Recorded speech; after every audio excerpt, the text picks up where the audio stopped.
All right, welcome everybody to City Council regular meeting, Tuesday, June 21st, 2022. I'd like to call this meeting to order. And first, sorry, there's a little bit of feedback. So first we have the appointment of mayor and deputy mayor.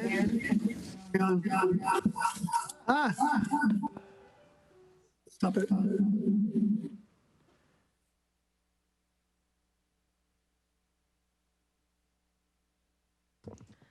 All right, I think we are ready. All right, so first up, we have the appointment of mayor and deputy mayor. So for this process, I will ask for nominations from the floor. So first we will do mayor, and then following will be the same process for deputy. So I will open it up. I'd like to nominate Deputy Mayor Kaylee Clark for mayor. Second. All right, it's been moved and seconded. Is there any discussion, or do you want to speak to that? I think you're doing a great job. I think you'd be a great mayor. Oh, it does say nominations do not require a second even. Yeah. Are there any further nominations? All right, so we will take a vote. All those in favor of making Mayor Pro Tem mayor, say aye. Aye. Aye. Opposed? All right, by a vote of 5-1, I will remove Pro Tem. So next will be for Deputy Mayor. I'll open it up again. I nominate Amy Lamb for deputy mayor. All right, do we have any other nominations? All right. All those in favor for Councilmember Lamb to become Deputy Mayor, say aye. Aye. Aye. Opposed? All right, 5-0. Councilmember Lamb, welcome. You are now Deputy Mayor. Thank you so much. Next, I'll do the roll call. I'll hand it to our city clerk.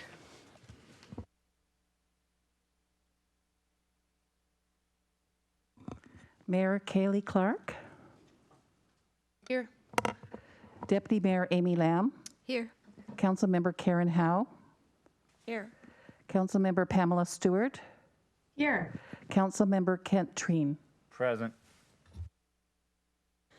All right, thank you, everybody. So next, we will do Pledge of Allegiance. Councilmember Howe, if you don't mind.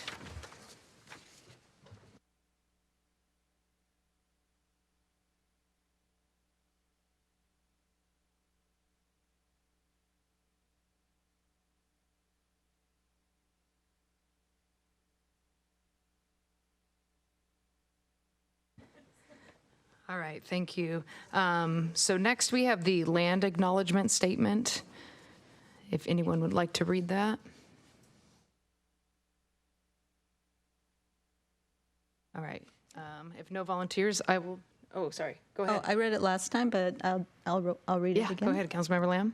Or, sorry, Deputy Mayor. It's okay. We acknowledge that we are on the indigenous land of the Coast Salish peoples who have reserved treaty rights to this land, specifically the Snoqualmie Indian tribe. We thank these caretakers of this land who have lived and continue to live here since time immemorial. Great, thank you so much. So next is our approval of agenda, but I did want to add the recognition of public service for Councilmember Moran, if possible. So I'm not sure if I need to do an approval with that amendment. If you could just make a quick motion, that'd be great. Good, got it. All right, so I move that we amend the agenda to add recognition of Councilmember Moran. I'll second that. All right, moved and seconded. Do you have any discussion? All right, all those in favor say aye. Aye. Opposed? All right, 5-0. So I would like to start with that. If Councilmember Treen, if you have that pulled up, and then we'll move on to public comment.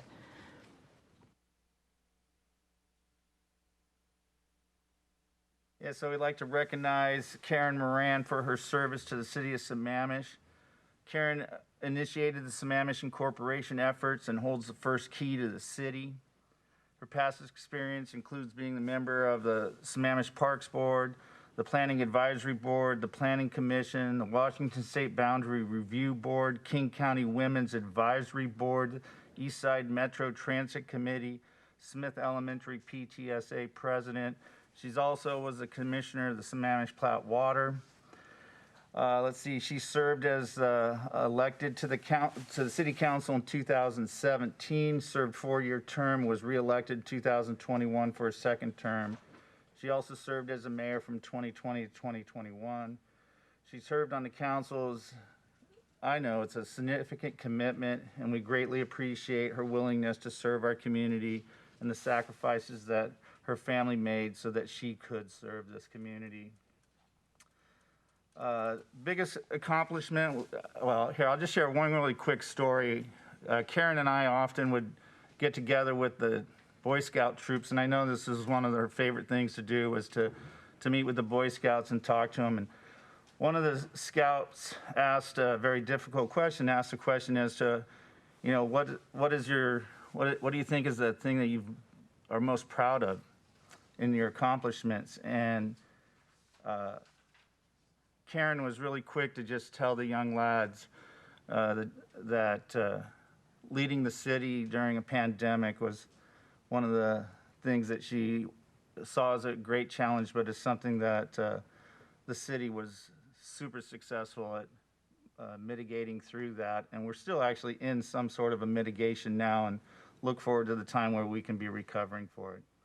Council Moran also has served on a lot of regional committees representing Sammamish, including Eastside Fire and Rescue Board, the Emergency Management Advisory Committee, King County Flood Control District, the Emergency Medical Service Advisory Task Force, Eastside Transportation Partnership, Kokanee Work Group as an alternate.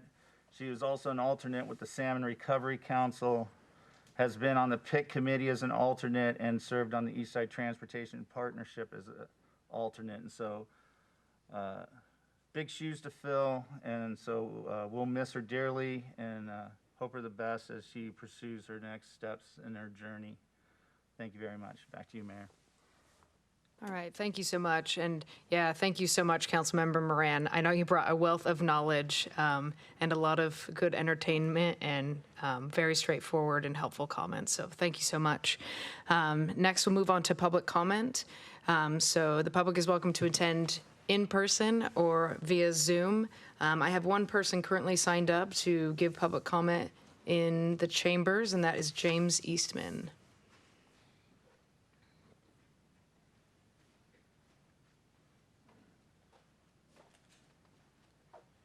James Easton, Sammamish, Washington. My public comment today is a little more serious than most. My wife and kids, I usually get up here and rail about the Parkway. I realize it's a political football. But my wife and kids were riding their bikes back up from the trail, and I've complained in the past about the intersection at 187th. There's also a sign that calls it Campton Road. And on the past, we've monitored it for concurrency. We don't anymore. It fails miserably. The Parkway, if we could figure out a way to monitor it properly, it would fail. But that's kind of beside the point. The point is to get from the trail to across that intersection into another bike lane on a bike, there's no crosswalk, there's no way to cross, and the very next place you can go is like 3 or 4 miles down the road to North Englewood Road because our city doesn't connect. So my ask is, for years we kind of rid off the Parkway and said the trail takes 1,000 vehicles off. And then when we did Alternative 4, we said that completing Sahali Way would make East Lake Sammamish Parkway go from like 1,700 vehicles down to 1,000 vehicles, which was totally, in my mind, we were backing into the model with a bogus number. So Google Maps don't care. Waze don't care if Sahali Way gets done or doesn't get done, or if a trail is there. I mean, people are going to go whatever Waze or Google Maps tells them to go. And that intersection is busy from about 3 p.m. to 6 p.m. And there is no way to get across that street. And with my wife and kids' case, they went out in the intersection. You got to communicate with people trying to turn in front of you, but you also have to communicate with the cars headed up and down the Parkway. And they come around a corner, and nobody's going 35 there. So luckily the car that was coming towards her, it was going probably like 45, but it was a Tesla, and I think probably the automatic braking kicked in. So my point is there's a staircase there for pedestrians to cross under the parkway, but if you're on a bike or in a wheelchair, there's no way to get your bike off the trail into the bike lane at our city border. And saying, well, that's City of Redmond, I don't think that's a good excuse, because we border that intersection. Our border comes all the way to it, and the next place you can go to cross and get up to the plateau is like 4 miles away. So it's a joke.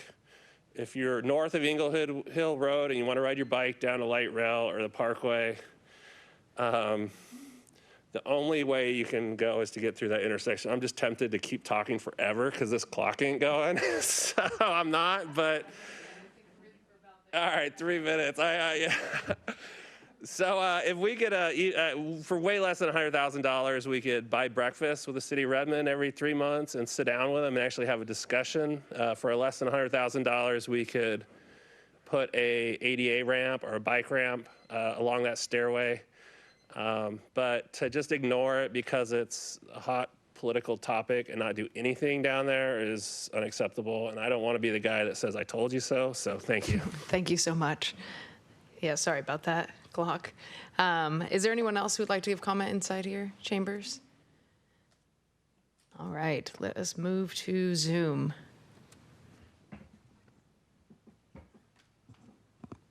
If you wish to provide public comment, please raise your hand. For those attendees who are joining by phone, please raise your hand by pressing *9. We currently have 2 hands raised, and I will transfer them in the order that they're up.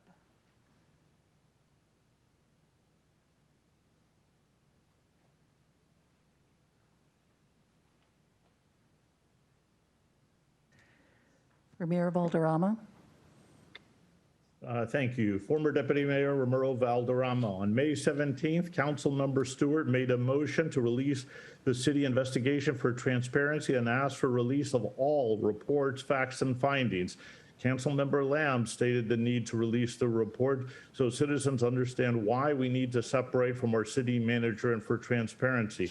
Councilmember Howe spoke of the need for transparency and apologized for not releasing it sooner. The report was to be released with minimum redaction. The report released last week was none of these. It was heavily redacted, had no facts and findings, and was not transparent, as in the whole, it raised more questions than answers. Finally, the report, while mentioning careless acts of the city manager, also cited that the investigator's impression that Mr. Rudet more likely than not did not affirmatively disclose privileged information or work products. On its own, this report, as presented, clearly does not rise to the level of firing, much less justifying paying him up to $400,000 and putting a gag order on. Where then is the justification as promised to the citizens? Release the facts and findings. The report included numerous communications between Mrs. Rudet and Mr. Mueller, but excluded others who were part of those conversations. The investigator in the report cites Mrs. Rudet asserted that she has thousands of emails from council members and logged hundreds of calls with them, demonstrating that council members regularly shared information with her. On the 17th, she made a public comment that she had electronic conversation exchanges with former Mayor Malchow and other council members and was intimately engaged and communicated extensively with the city business. Who were those other council members, and they also be investigated? Ms. Rudet also cited this information was covered in detail with Malchow and council member Gamblin, who refused to be interviewed for the investigation. What we see is in the report, citizens involved in citizen strategy, commenting on employees, city lawyer performance, and systematic and regular OPMA violations as they met with council members. These actions could put the city in jeopardy with employees union and likely ongoing suits with the city. It could also lend more credence to the earlier allegations by the city manager that Mayor Malchow had been pressuring the city manager for private citizen activists to meet privately with our city attorney. The city launched an ethics investigation into the former city manager. It must likewise investigate all council members' allegations that have been cited in the report, including Malchow, Gamblin, Treen, and others. The city, on its part, needs to answer, did they investigate this? Follow through on your commitment to the citizens for transparency and accountability. Citizens paid for the investigation and should read and evaluate the full picture of this investigation.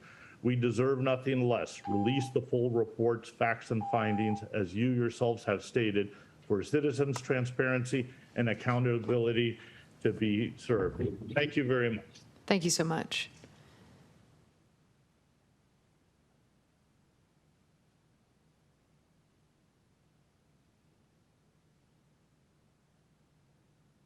I'll now promote the next caller.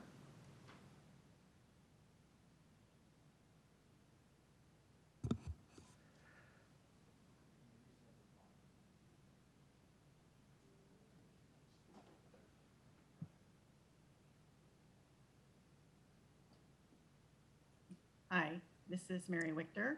I've been in Sammamish since 2000.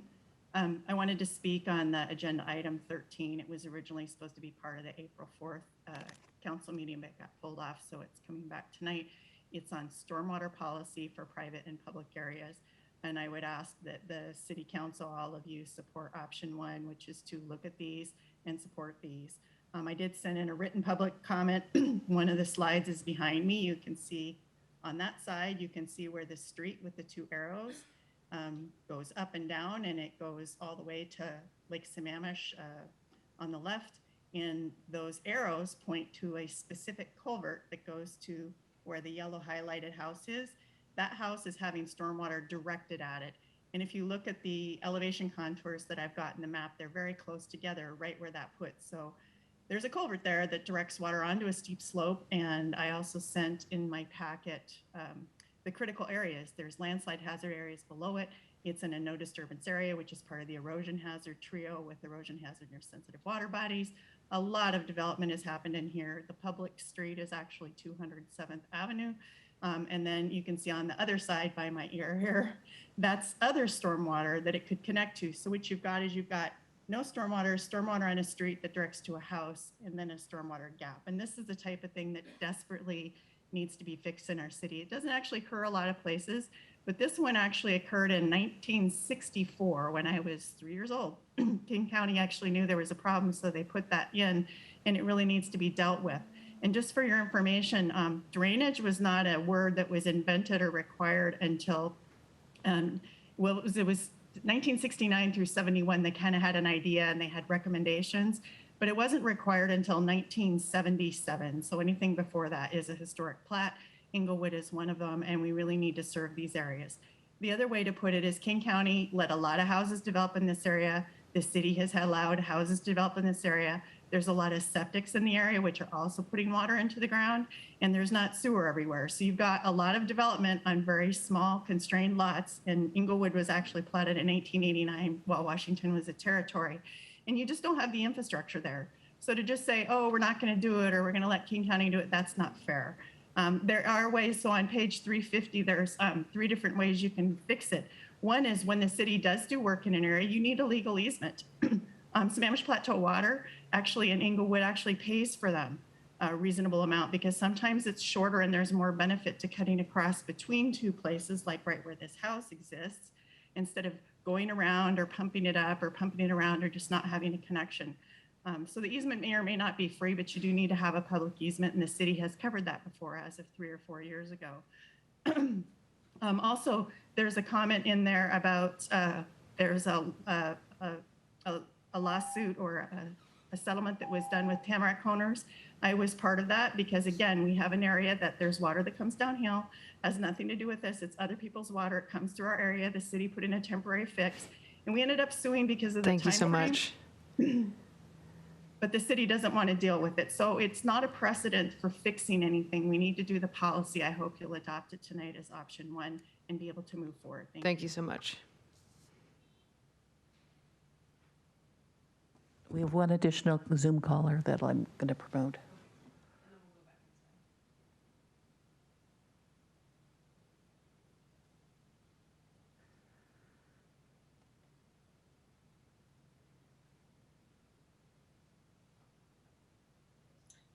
Good evening, City Council. Paul Stickney, Sammamish here.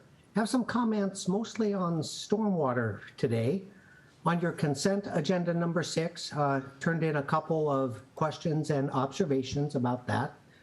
On agenda item number 8, I fully support the updates to the 2021 King County Surface Manual and Sammamish addendum. I followed the process. I'm impressed with all of that went into that. Agenda item number 13, which Mary just spoke to, I've got a simple policy summary that I think makes sense. The issue isn't whether roads are public or private. The issue is in legacy and historic plats that were subdivided before 1969 that have stormwater issues should be considered for stormwater retrofit funding. The size of the roads doesn't matter. Stormwater problems matter. My main topic tonight is to talk about agenda item 8, which is informational tonight, E4 and E5 hydrology and flow control. I was in the audience back in 2016 during all of the updating of the stormwater comp plan and adopting the significant changes in the 2016 stormwater standards in King County and the Sammamish addendum. And I asked the consultants more than once, how did the 2010 interim stormwater standards that council adopted in 2010 for the town center subarea compare with the 2016 changes? They told me over and over again, they are equally or more stringent. And the core of all this comes down to a statement in those interim stormwater standards from 2010 town center, Appendix G it was called, to limit the off-site discharge of stormwater volume to the average annual stormwater volumes produced from pre-developed forested conditions. That's exactly what our 2016 stormwater standards adopted in 2017 do.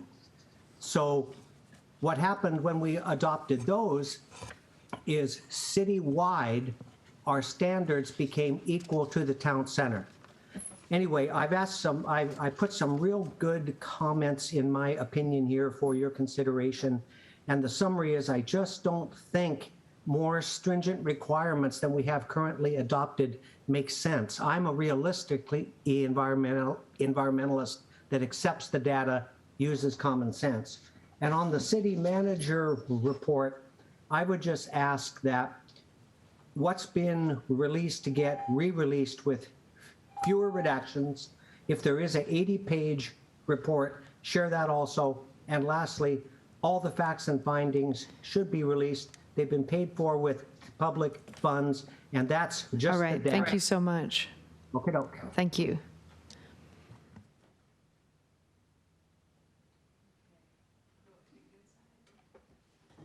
And if you wouldn't mind just stating your name and city. Yeah, thank you. Oh, so cute. Hi, I'm Miss Dina Ann in Sammamish, and this is Breezy.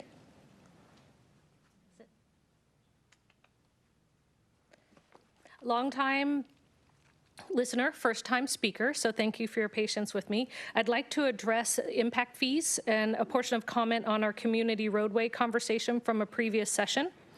I say this with great consideration because I've lived and traveled all over North and Central America. I've seen what wealth in the 80s to poverty in the 90s to apathy and paralyzation in the 2000s does to communities. There's no region like ours, Redmond, Issaquah, and Sammamish, the triple jewel. We could be described as Goldilocks and the Three Bears. And I give this example because I think it really resonates with us. The citizens are Goldilocks. They can live anywhere they want to, and each city offers a different choice, creating the perfect balanced life. Redmond is Papa Bear. It's metropolis, main corridors, extensive construction, always working and never sleeps. Issaquah is like Mama Bear. She's right next door, sweet, magical, quaint place. She feeds us and connects us to another corridor and arterials and is always there when we need her. And Sammamish, well, Sammamish is Baby Bear. We're just right. We're the ones that have the biodiversity. We spread well-spread landscape, which is the reason we chose to live here and not in Issaquah or Redmond. So the Sammamish residents are wealthy enough to generate revenue from keeping it green and wooded as it currently stands versus overdevelopment, a luxury we can offer with Mama and Papa Bear, Redmond and Issaquah hugging us. Those who wish a metropolis can go to Redmond, and those who wish a quaint city can move to Issaquah, and those who love the woods and trails, lakes and parks can live here like we do. With respect to the council, it is apparent to all that every member but one are united in a position to direct Sammamish into a level of growth the likes the residents would be surprised to learn. And with that comes the comment about the impact fees. At our current measure, our roadways are just at capacity. And during pickup and drop off of times we're over capacity, putting the main roadways at a pass beyond a fail. No student nor parent who lives more than a block away is going to walk to any of our schools to pick up their kids or to come or go to school. Creating a massive influx of new residents will cripple our mobility. With that in mind, in that background brought into the foreground, we have impact funds that are soon to be going back to the developer who paid those fees to ensure we don't have these problems. If we have those funds, why don't we utilize them to do a portion of what laundry list of projects that Mr. McIntyre and his team shared during the presentation a few weeks ago? I'm not sure why it appears that moving forward is all or nothing. Doing anything that can use those funds will further our foundational needs, and it would ensure that we don't have to give that money back to the developer just so that they can build more, create more traffic that we didn't set an infrastructure for, and the community then suffers the consequences. I'd like to restate, there's no reason we can't do projects even in part so we don't give that money back to the developer. In summary, I'd like to say, I know you're all familiar with our farmers market. Just that left turn and dealing with that would be worth those impact fees. I'd like to thank you for taking action on this and for your time and being of service to the city of Sammamish. There's no greater responsibility as you are the city's parents, if you will. You're holding the fate of this land in your decisions. Keep in mind, so much. The earth is not here for us. We're here because of the earth. Thank you so much. All right, do we have anybody else? Okay. All right, so next I believe, okay, we do have an executive session. We do have one topic, litigation pursuant to RCW 42.30.110(1I). Let's start with 10 minutes, so to be back at 7:07. Does that work? Sorry. I would just add that no action is expected following the exec session, and it's for potential litigation. Great. Thank you so much.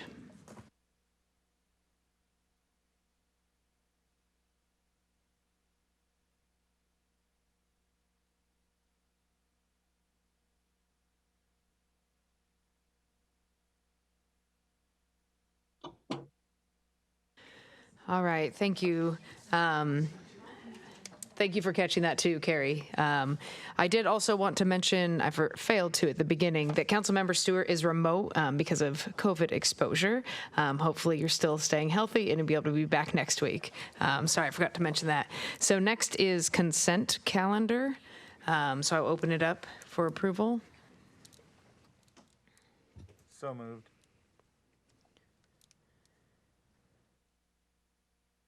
All right, we have I'd like to pull item number 6, please. Okay, so item number 6. All right, so we will add this then to... I'd like to pull number 3. And pull number 3, okay.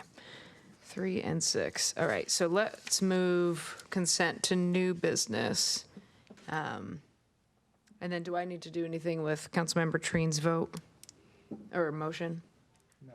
Okay, all good then. All right, thank you. So next, sorry. I'm sorry, we still have to approve the rest of consent. Oh, yeah, sorry. So minus number 3 and number 6, I will entertain a motion to approve the rest of the calendar. So moved. Second. Yeah, as well. All right, thank you. It's been moved and seconded. Go ahead. Mayor, if I could, I just wanted to clarify. I believe that both items 3 and item 3 should go under unfinished business, and item 6 should go under new business. Just to want to clarify. Perfect. Thank you. And I would say on item 6, we have consultants that are on the line for that one. So Okay. maybe if we can have that go first under new business. Okay, perfect. All right, so with item 3 moving to unfinished business, item 6 moving to new business first. I think I have a first and did I hear a second for the rest of it? Okay, first and second. All those in favor say aye. Aye. Opposed? All right, so by a vote of 5-0, we have what I just said the first time around, if that's okay. All right, next we have presentations and proclamations. So we do have hydrology and flow control, flow control regulation studies. So I believe Audrey, if you're here, will take the lead. Yeah, thank you, Mayor. While that's being pulled up, Audrey and the team will be jumping on to discuss the data analysis that's been going on with the hydrology and flow control regulation study.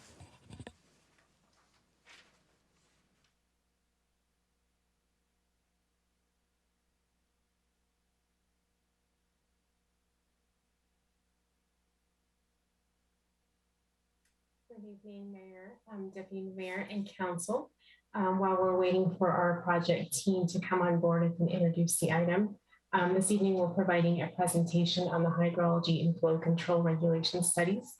With us to present are Toby Kanan, Senior Stormwater Engineer, Stephanie Sullivan, our Senior Stormwater Program Manager, as well as our city consultants, Aaron Nelson of Altera Consulting and Patty Dillon of NHC, Northwest Hydraulic Consultants.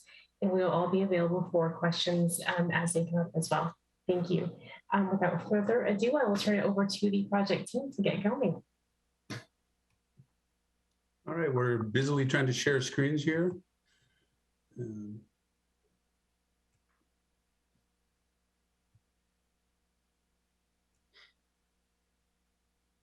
Okay. Can folks see this in presentation mode? Okay. Oh, thank you. Yep. My name is Toby Kanan. I'm the Senior Stormwater Engineer. I've got, this obviously is about the hydrology study for high-risk areas. I've got some manipulations I have to do here on my own screen. So bear with me for a moment.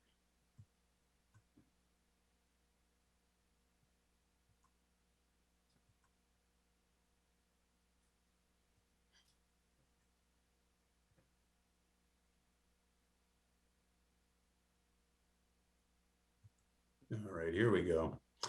Anyways, thank you for granting us some attention here. Again, we're here for an update on a couple items. One, the hydrology study for high-risk areas. And secondly, is the study of changes to flow control regulations. I'm joined tonight by Aaron Nelson with Altera Consultants and also Patty Dillon at Northwest Hydraulic Consultants. These two have been helping the city with this effort for a good year now. We last briefed council in November, so several of you are obviously new to the program we're rolling out here. And for that reason, our agenda includes a certain amount of background information just to offer some context and help you understand what this project is really about, as well as kind of provide an outline of how it relates to some of the other program efforts that Stormwater is taking on. We'll move then into a quick status on the work that we've been performing since our last update, and then finish up by outlining our next steps. So we are going to start with some general context. Paul Stickney mentioned that it's been close to a decade that some of these issues have been out there. This one in particular is we started several years ago. Following discussions with staff, council determined that staff priorities should include a hydrology study for high-risk areas, as well as a study to consider potential changes to flow control. This made it onto the 2021 work plan as E8 and E9, and then the 2022 program, those numbers were shifted to E5 and E4. So in the interest of clarity and just avoid ongoing confusion, we're going to try to stick with hydrology review as well as regulation study. So With this, I want to show how this investigation relates into the broader Public Works Department. Obviously, within Public Works, we have a surface water utility, which I'm a part of. And within that, we've obviously got the 438 capital fund and then the 408 more general fund. And within that, we've got a planning bucket that covers a number of different initiatives. And that is where we find our hydrology study and regulation review. The next slide here illustrates how these studies dovetail into some of the city's broader stormwater priorities. This is really kind of tied to the last biennium, 21-22 biennium. And it excludes capital projects, obviously, and then kind of ongoing programmatic work. This is really attempts to outline what some of the priorities and emphasis was over the last 2 years. We really focused on 4 general stormwater areas. The regulations identified at the top, moving those to the forefront, that was achieved through adoption of the Unified Development Code around the first of the year. And the last item listed here, the ongoing NPDES permit compliance. Big push this year was getting the King County Stormwater Manual updated, consistent with the NPDES requirement. This obviously is another item on tonight's agenda, which hopefully will be wrapping up. And then the other 2 items were the hydrology review and the regulations study. So really what we're here to do is talk about that. A review and study, the focus is on a high-risk area. And I think for those of you who are new, what does that mean? For this program, it involves the Inglewood and Thompson basins that drains kind of the central part of the plateau, down into Lake Sammamish. The Inglewood Basin is bisected by George Davis Creek. It kind of, wraps its way around Inglewood Boulevard or Inglewood Drive. And then the Thompson Hill Basin encompasses Ebright Creek. And you can see the small brownish area in the middle there that represents Zacchaeus Creek. These areas were identified because of there's significant sections of very high quality stream habitat that is represented here. And the other critical driver is a kokanee salmon. Both Ebright and George Davis have been identified by the city as well as regional authorities as being critical to ongoing kokanee restoration efforts. So between those 2 factors, and then obviously just the general development environment, there's real concern over these 2 areas. Collectively, the hydrology review and regulations study are looking at how development may impact these basins and really whether the current flow control regulations are adequate for them. So with that, I'm going to turn things over to Aaron Nelson as we shift to going from background information to discussing kind of the ongoing progress of our studies. We should be good to go. Aaron? Thank you, Toby. So as Toby mentioned, this is a 2-part study. We have the hydrology review, and then we have the regulations of looking at what does that all mean? What does it mean for these 2 basins, for Ebright Creek and for George Davis Creek? So to give you a bit on where we are on schedule, for the hydrology review, we're almost done with that. We have largely completed most of that work, but we are still working on the flow monitoring. And the reason that we're still working on flow monitoring is we're trying to collect some more data on George Davis Creek so that we can get a fuller picture of that stream basin during a dry season, because there's some unique things going on in George Davis Basin, in the Inglewood Basin, that makes it so that we need more data to calibrate the model. So the model calibration is in progress. The models are all developed. Patty will talk more about how that calibration is going and how this new data is going to help with that. Once we have the models all calibrated for both Ebright and George Davis, then we'll be working on the scenarios that, again, Patty will talk about, and then we'll be able to present the results. So we're running a little bit behind, probably about a quarter behind schedule, mostly to try to get some more data to get those models really dialed in for doing the scenarios. So next slide, please. Okay, I know that we have some new council members that are new to this project or new to maybe hearing about this for the first time. So I thought it would be a good idea to just go over some basic terminology and just a little bit of a review about hydrology and flow control, stormwater regulations. What does that all mean, particularly for forested conditions versus urbanized? And then how have stormwater management regulations changed over time? And you might have heard some of this before, but I'll make it really brief to just go over some basic stuff. So this figure here on the right-hand side of the slide is a forested landscape, and there's a lot of factors that come into play when you're looking at hydrology. The vegetation matters, the topography matters, the geology, and then of course how much it rains. So when rain falls on a landscape, it will either run off the surface, and it'll go into streams and lakes, and then like out to Puget Sound. You have trees, if you have or other types of vegetation that will take that water up. It will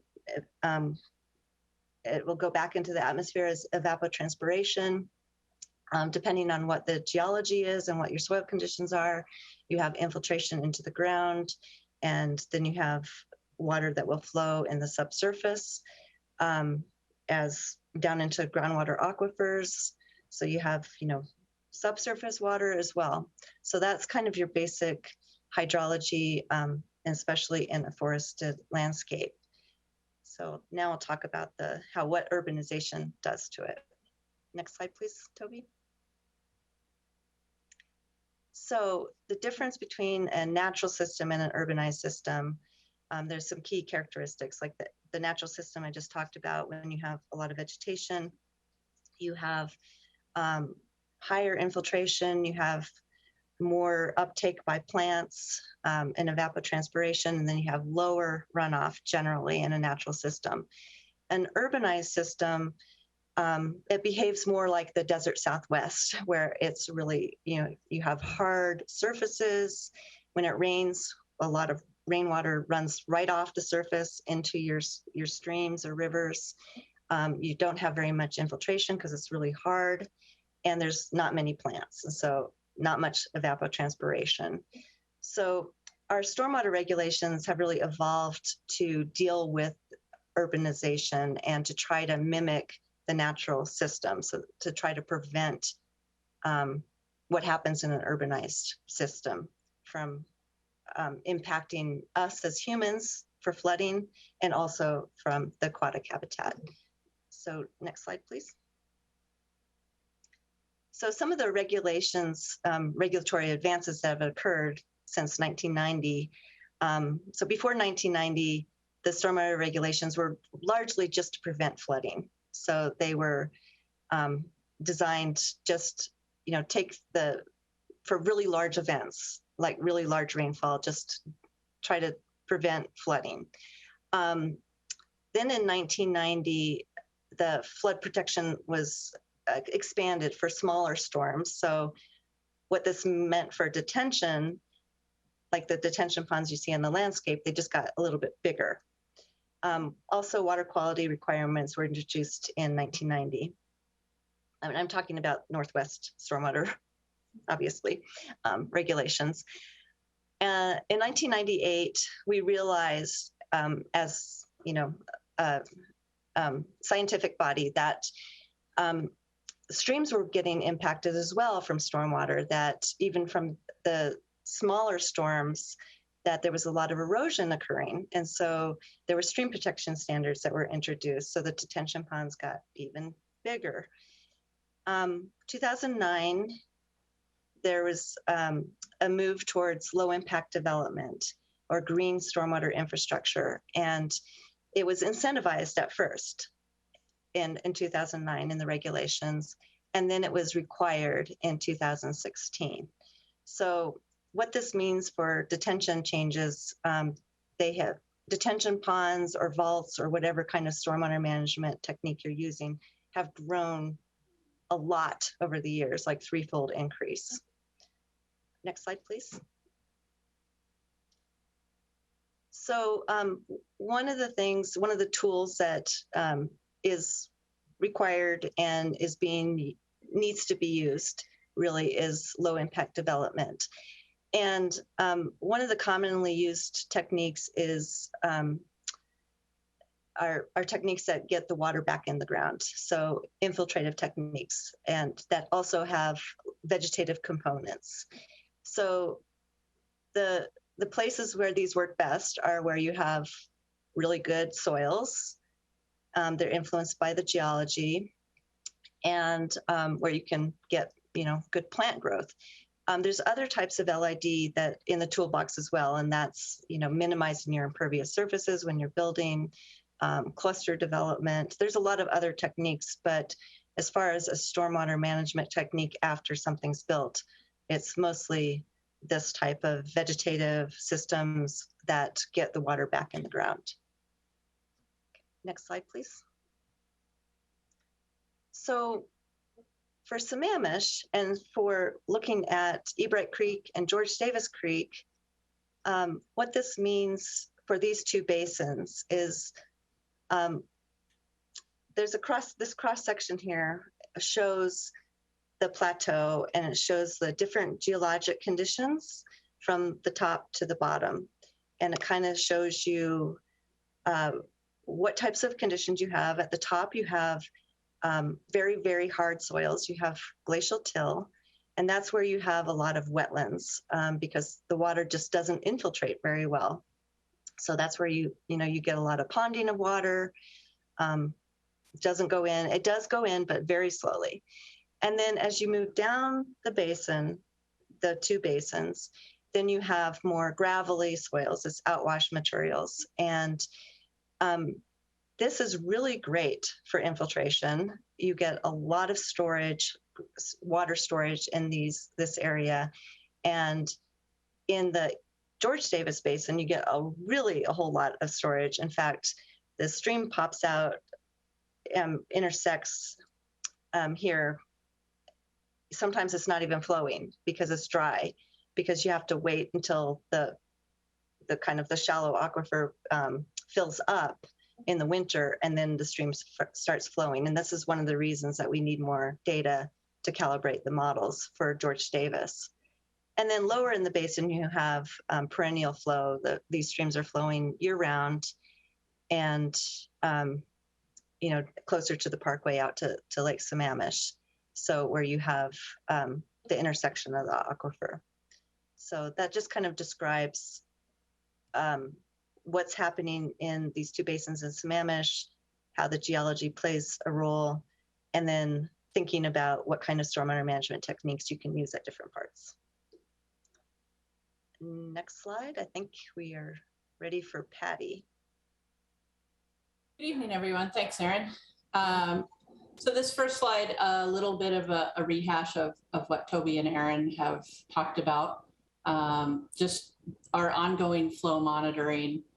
We are scheduled to continue monitoring and collecting data through at least early July, and we'll extend that out until the culverts, the areas that we're monitoring, up on that kind of intermediate area that Erin showed, where we have that outwash storage, until those streams dry out. And we are planning to probably leave the lower George Davis gauge, which you can see there in the picture at the bottom left. That one we're likely to leave in place to collect a longer flow record.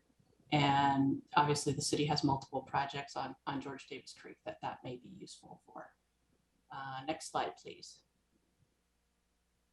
And again, what those data are going to be used for is to calibrate our models. So what we're showing here, we have working models that are developed based on the current land use conditions out in those basins. And we've run them.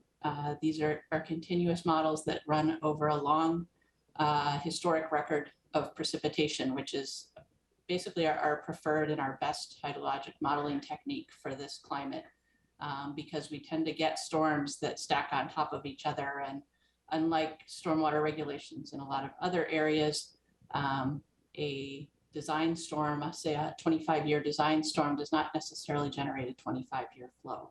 So the continuous modeling techniques help us better represent the behavior that we get in our systems out here in Western Washington. What we're showing in the plots, we have 2 gauging stations, 2 monitoring stations on each creek. The Ebright Creek Basin is shown in green on the map, and the green outline on those plots, and George Davis in blue.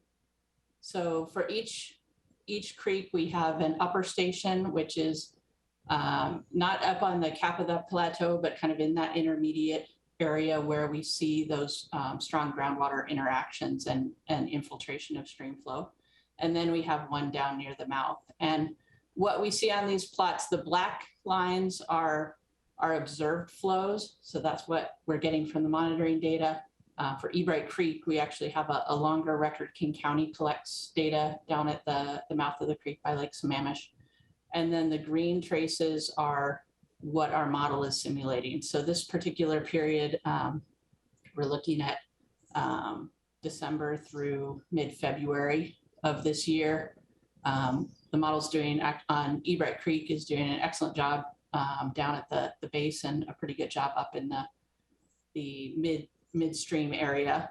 George Davis, we have a little bit of a different story, and not unexpectedly. As Toby mentioned earlier, there's some pretty complex groundwater interactions that aren't that typical of what we see in Western Washington streams. This kind of topography and physiology with the plateau, then coming down steeply to the lake isn't all that common, and these interactions with the large storage reservoirs in the soils. And so what we're seeing here is that the upper gauge, the blue trace you see is much higher, is much peakier. You see response to a lot of little individual rainstorms in the blue that we don't see in the black.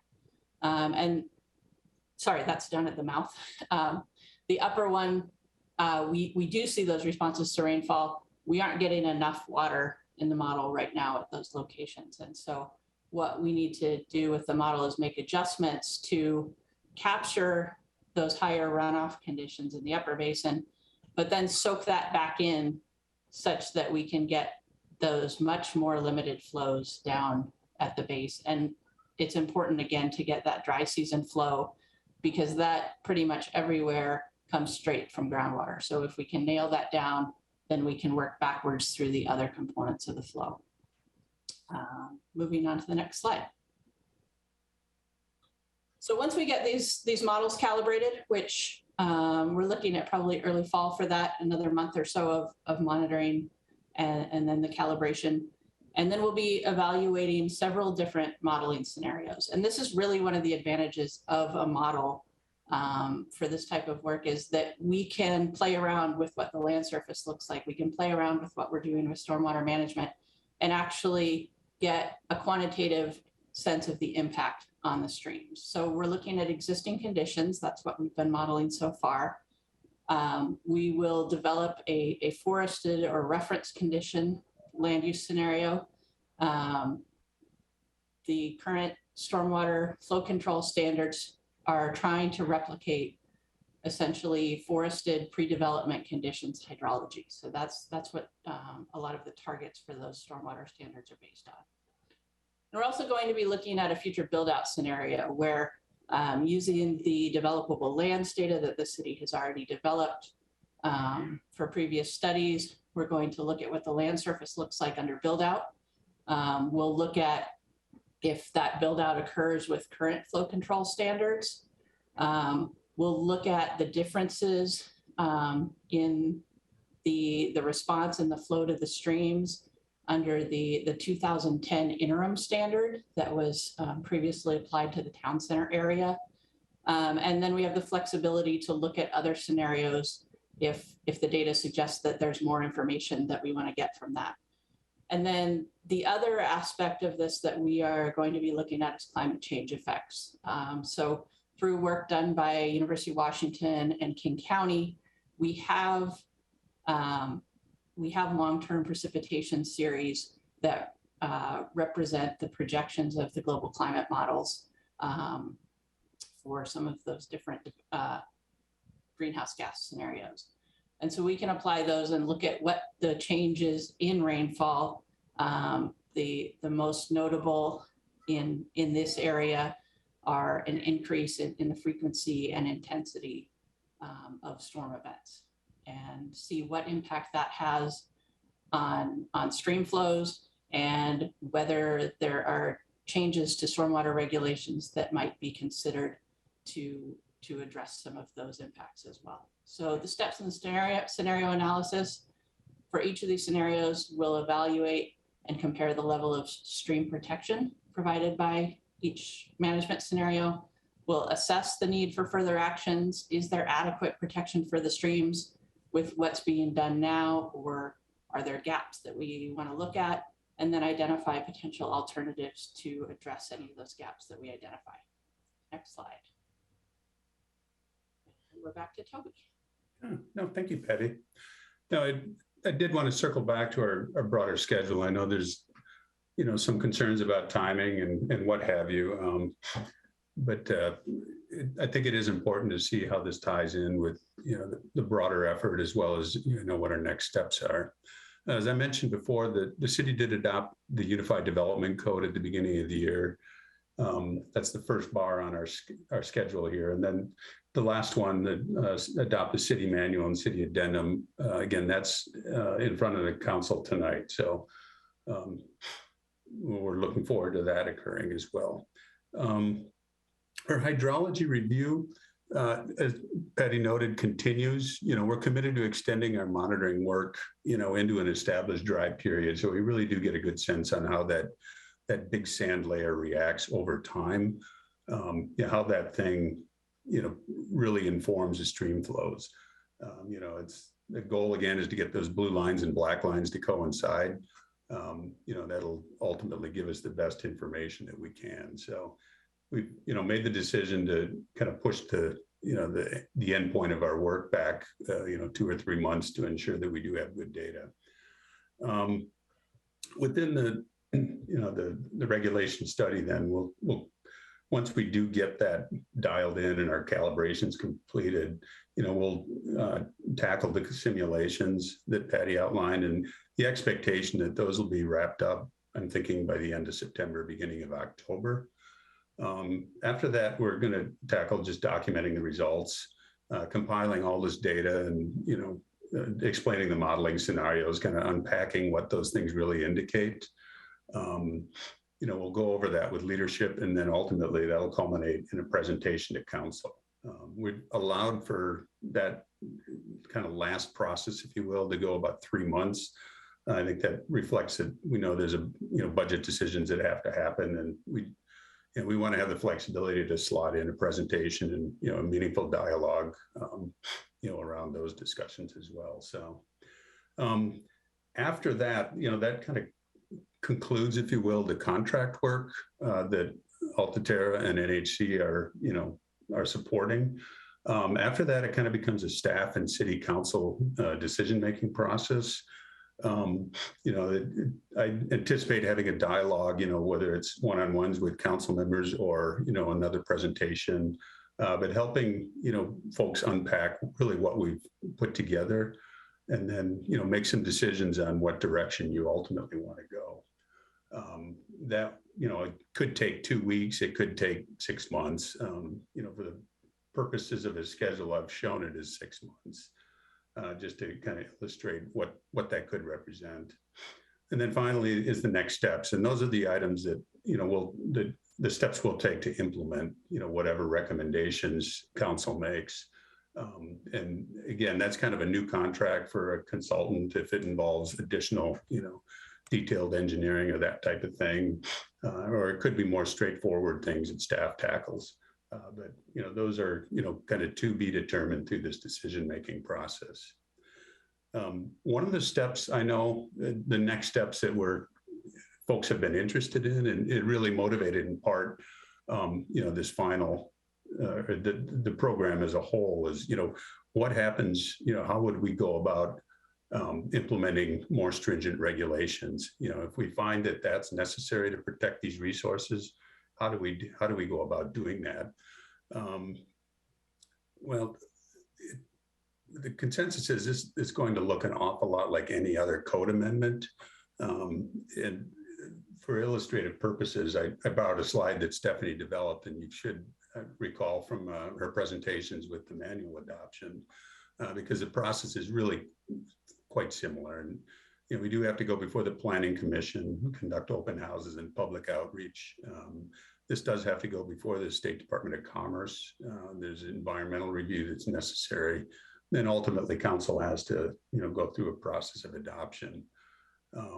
And, realistically, this is, looks like a 5-month process. So, kind of tacking that on to the decision-making that starts, toward the end of the year, this could happen, late 2023 is kind of where we're taking it. So again, this is kind of one scenario that, we're asked to look at.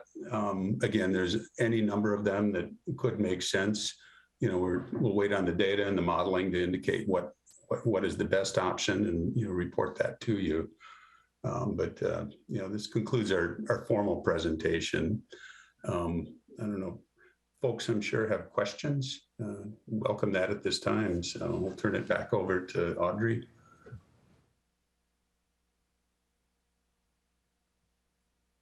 Pardon me, I was muted. I will actually turn it over to the mayor. Great, thank you. Yeah, thank you so much. And Toby, if you don't mind, stop sharing so then we can all see each other when you get a moment. And Councilmember Howe, you are first. Thank you very much, Mayor. My question has to do with the hydrology study. Do you have when was the prior hydrology study done? And do you happen to know that? And was there a gap analysis between the first and this one? I'll be honest, I'm not 100% sure of which hydrology study you're referencing. Well, something comparable. I'm wondering, was there something comparable that was done previously so that you have a baseline that you're able to review and just see what the gap analysis is, what the differences are? Had completed basin plans for both the Inglewood and the Thompson Basin. Erin, participated in one of those, so she's quite intimate with the knowledge. And I know, just going through the data, there's a lot of information that we borrowed from, but a lot of it had to be updated and refined. And I think the George Davis is the perfect example, that how that big sand, gravel reservoir acts and reacts to rainfall events. I think there was a fairly thorough job in the basin plan, but ultimately we realized that it didn't really accurately reflect, the in the ground conditions. When does the water actually fill up that reservoir? When does it, how long does it take to weep out? How big is that area? Those are all things that, are just taking time, but adding a lot to the accuracy of what we're doing. And to your point about a gap analysis, we did identify significant gaps in geological data that was collected. So that was a part of our initial effort as well. So just in that kind of informed, again, some of the constraints of our modeling parameters. So I don't know if that answers your question. I was going to say Patty or Erin. I have a feeling there's more to be added to that question. Cool. Yeah, Patty, go ahead. Sure. Thank you. So as Toby mentioned, we did look at those basin plan studies. There was modeling done associated with those that really gave us an initial start in how we wanted to look at this groundwater storage. For that particular model, it was done at a coarser scale that wasn't going to be particularly conducive to looking at a build-out scenario, looking at specific stormwater facilities, whether existing or added. So we really built from those initial models. The firm that did that modeling does an excellent job as well. And started there, as Toby mentioned, we reviewed the geology and looked at additional, more recent borings in some areas, made some really pretty minor adjustments to the geologic mapping, but that do affect which of the areas are those really infiltrative soils versus ones that are less so. And then from that base, dove into this modeling study. And really the primary gap that we identified was the relative lack of calibration data.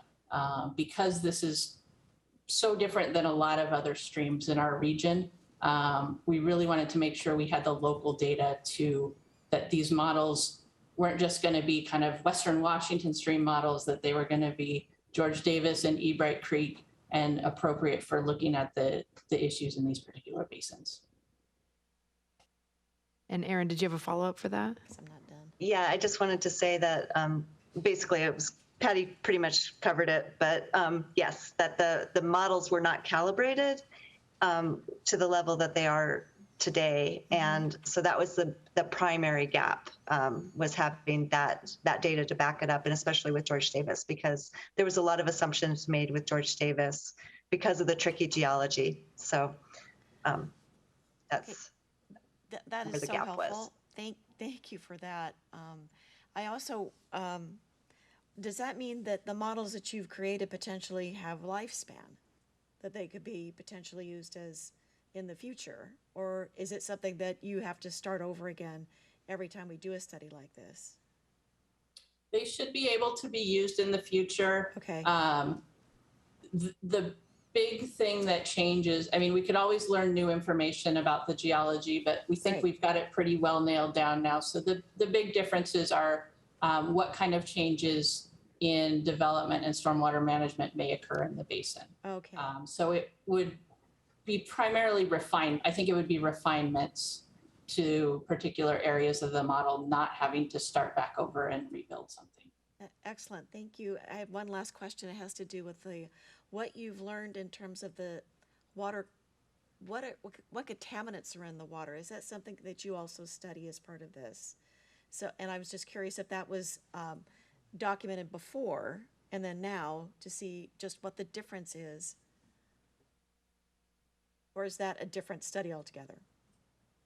It isn't a direct focus of this study. Water quality modeling adds a whole nother layer of complexity. And I think the way that we generally find is best to get a handle on some of that is data collection. And I am not the expert on the city's data collection extents, but it is part of the NPDES permit to do water quality data collection and compare that over different periods. So Erin, you may know more from the basin study, or maybe Audrey.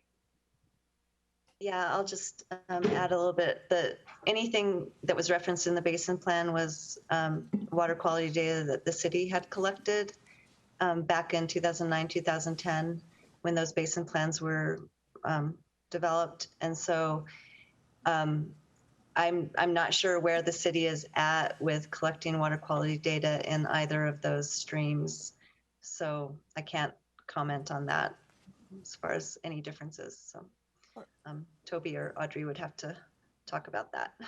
Thanks. I'm just trying to connect these dots a little bit, because to me it's related, and thank you so much for answering my questions. I appreciate the presentation very much.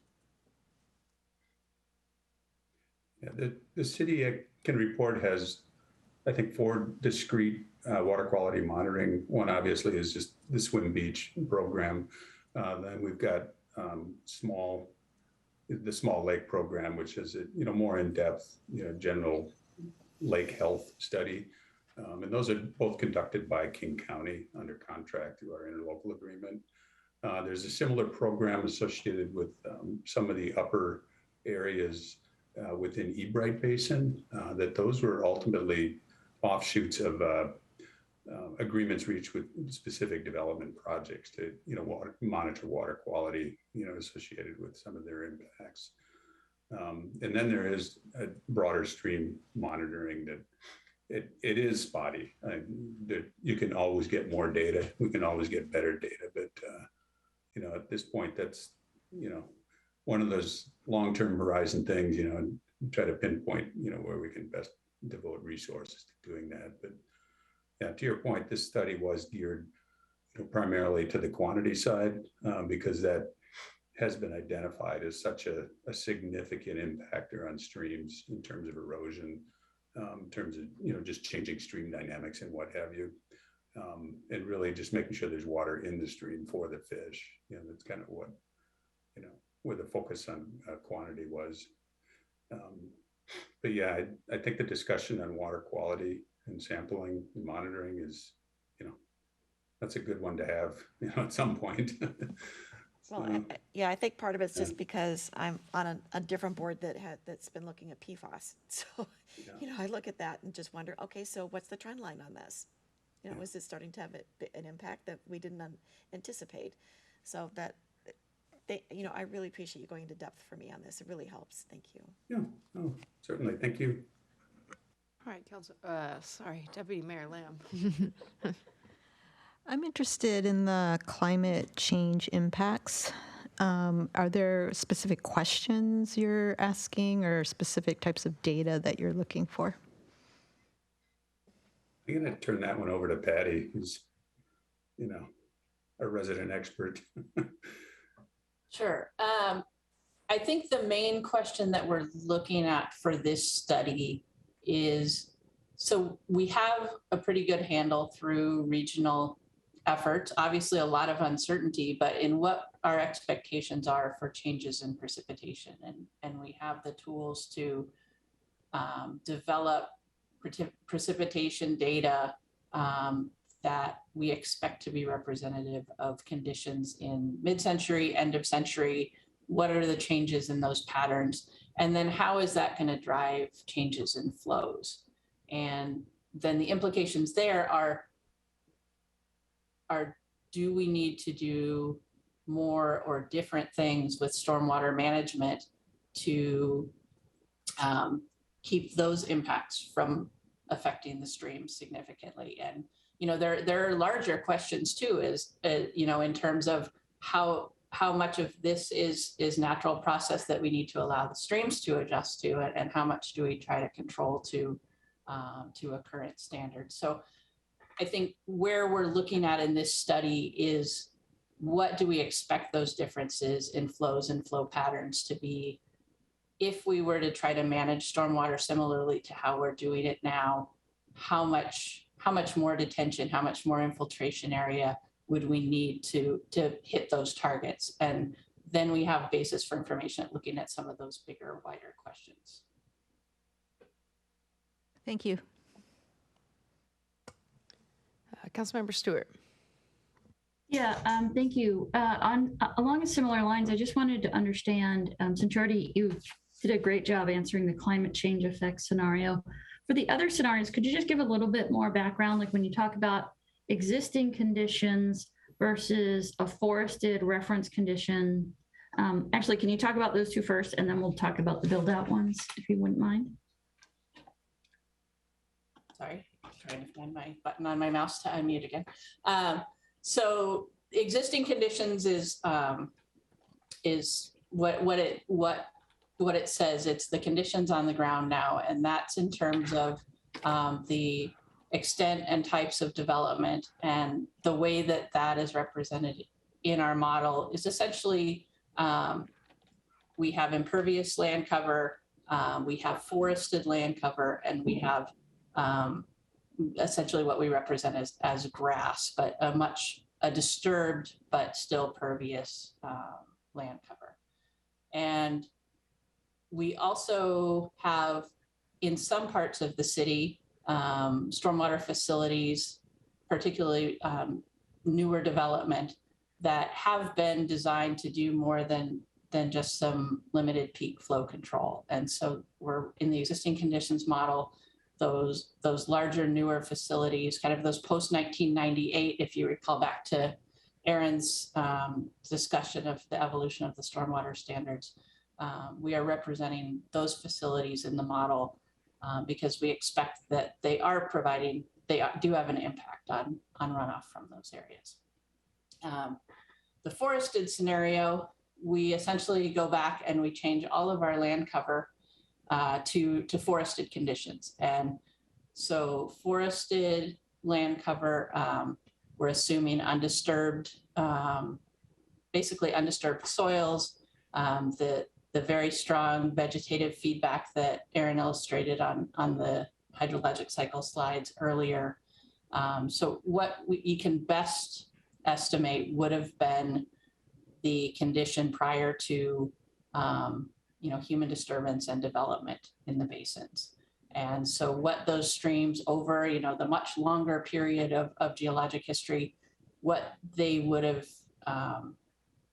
essentially responded to, and how the fish would have, the fish and the aquatic populations, which obviously evolve as well, but what sort of their native environment is. And that's the target within the flow control standards. There's different aspects of forested flow conditions that we're trying to match with those standards to try to replicate that natural land surface response. Okay, so those are our existing and forested scenarios. Got it. So we're comparing, like, this is what's happening today with development and the flow control we have on the ground. How does that compare to if humans never came to Sammamish? Exactly. And are we, for lack of a better term, better or worse? I mean, we're going to be different, obviously, but is the difference acceptable to sort of some of the, I'm assuming, certain goals that you're looking for? And I think if I heard that correctly, it's, maybe preventing flooding, and how does that impact fish and stream levels getting too high or too low? Would that be generally kind of what you're looking at there? Yes, and just a slight clarification, more so than flooding, we're really looking at the erosive flows and the very fast response that we see in, say, off of an urban impervious surface that is much different than what the stream conditions evolved to originally. So it's less about the volume and more about maybe the force or a little bit, yeah. It's the how quickly the stream responds, and how many more times in a year, and how much more time in a year are the flows high enough that they could actually be eroding the banks and moving sediment through the streams and disturbing kind of the existing habitat and other bank and stream conditions. Okay. And then you started to touch on this future build out scenarios. Can you just briefly tell us what is the difference between the current flow, and when we say current flow control standards, I'm assuming we mean the 2016 code plus the Sammamish addendum, right? Or are we looking at what we're about to adopt when we say current flow control standards, and then comparing that to the 2010 interim standards? What's the differences there, and why do two future build out scenarios? So in terms of what the current flow control standards is essentially based on the 2016, and I haven't had a chance to do a deep dive into the new manual, but from what I've seen and the table of changes between the manuals, the changes to the 2021 manual don't substantively affect what those flow control standards are. So we're talking about the standards that have been in place since 2016 and will, at least in this particular aspect, not be substantially changed by the 2021 manual. And looking at the interim standard for town center, that was direction from that we received from the city through the previous council, that there was some interest that had been developed to be a more protective standard. It was much more protective than what was in place at the time. We're not sure what the difference is, and this is part of why we're looking at it now in terms of how much more or differently protective is it than the 2016, 2021 standards. And the big difference there, and it's a tricky one to work with, is that the interim standard called for no increase in volume of runoff. which when we pave a surface, when we take away that infiltration capacity, even in some of these harder soils, we do create more runoff volume. So it's very difficult to manage the total runoff volume to match a forested condition, and requires some different techniques than what we have typically what we are typically applying in this area, both in Sammamish and kind of in Western Washington. So that was basically came out of council direction to the city to look at that particular. Excellent. And then just one more follow-up question. That was really wonderful. Actually, two. So one, when you talk about the 2016 standards, you mean 2016 plus the Sammamish addendum, correct? Yes, sorry. Okay. Yes. No, I just want to make sure. And then that's great. So that major difference in the standards that you talk about, so you're going to actually go ahead then and model them and say, if we built out according to what assumptions are you making about the build out that you're going to model? And then before you answer that, just so I understand, I think what you're saying is you're going to take some assumptions around development, you're going to put them in your model, and you're going to say, if we followed the 2016 plus Sammamish addendum, this is what the impacts would be when we look at the erosion, et cetera. And then if we did these interim standards, what would that be? To see if there's really any, it's really about the sort of that net impact, if you will, right? That says, do we really need to say there's no increase in volume runoff, or do we just need to manage it in this, in a certain particular way to negate the negative impacts? Is that really kind of what you're trying to get at? That is, yes. Okay. And the build out, Audrey and Toby could probably speak to it better. That was based on an analysis that the city has already done in terms of how much area in these two basins could be redeveloped, and how much impervious surface there might be in those areas. So is it taking us to full build out? Like if we assumed we developed every last piece of land that can be developed, or is it like, that's kind of what I want to understand is what are those assumptions and over kind of what timeline? Toby, do you want to take that? Yeah, there's no real timeline per se. It's just where that endpoint is what we're modeling. And in terms of the data, what we, obviously there's been a lot of looking at land use in the city. And community development had done a vacant lands inventory, essentially, in conjunction with King County as part of their growth management compliance work. So we worked with Miriam to, get our hands on that data. And, she accounted for a whole host of things, really great data that she provided, but, it took into account, critical areas, buffers, things of that nature.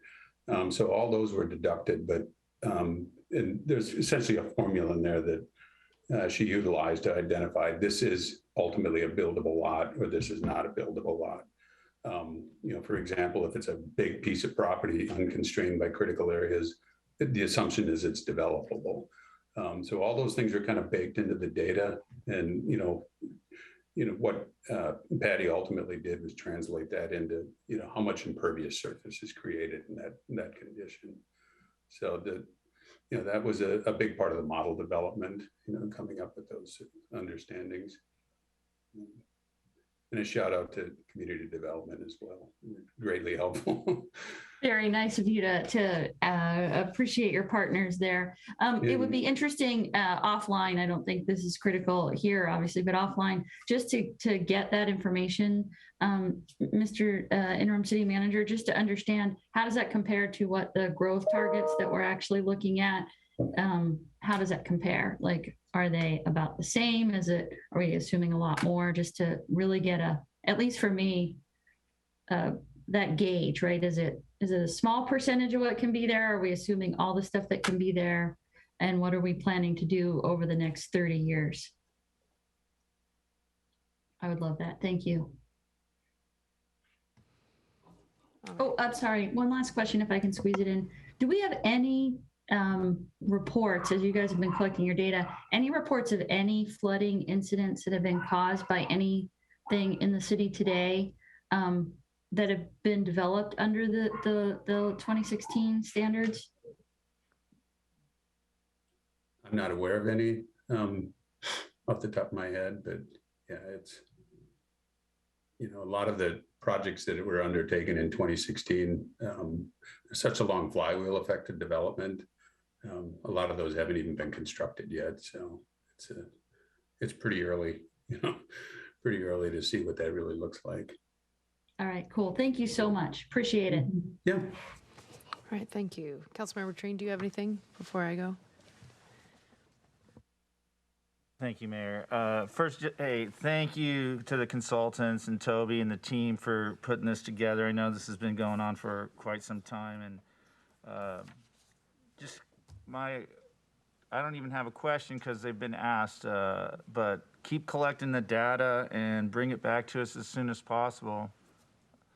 I mean, my only frustration is that this hasn't happened earlier, but I do like the fact that by collecting this kind of data, especially on the climate change element, we actually, for at least one subject matter in the city, we should be in front of the 8-ball and maybe even hitting it with the cue ball and setting a standard. So thank you for all your work and look forward to you reporting back.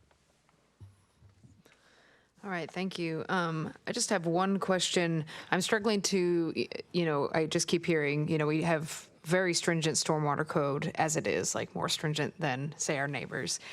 So I'm struggling to understand what the threshold would be, and what you guys come back as far as options to make it even more stringent.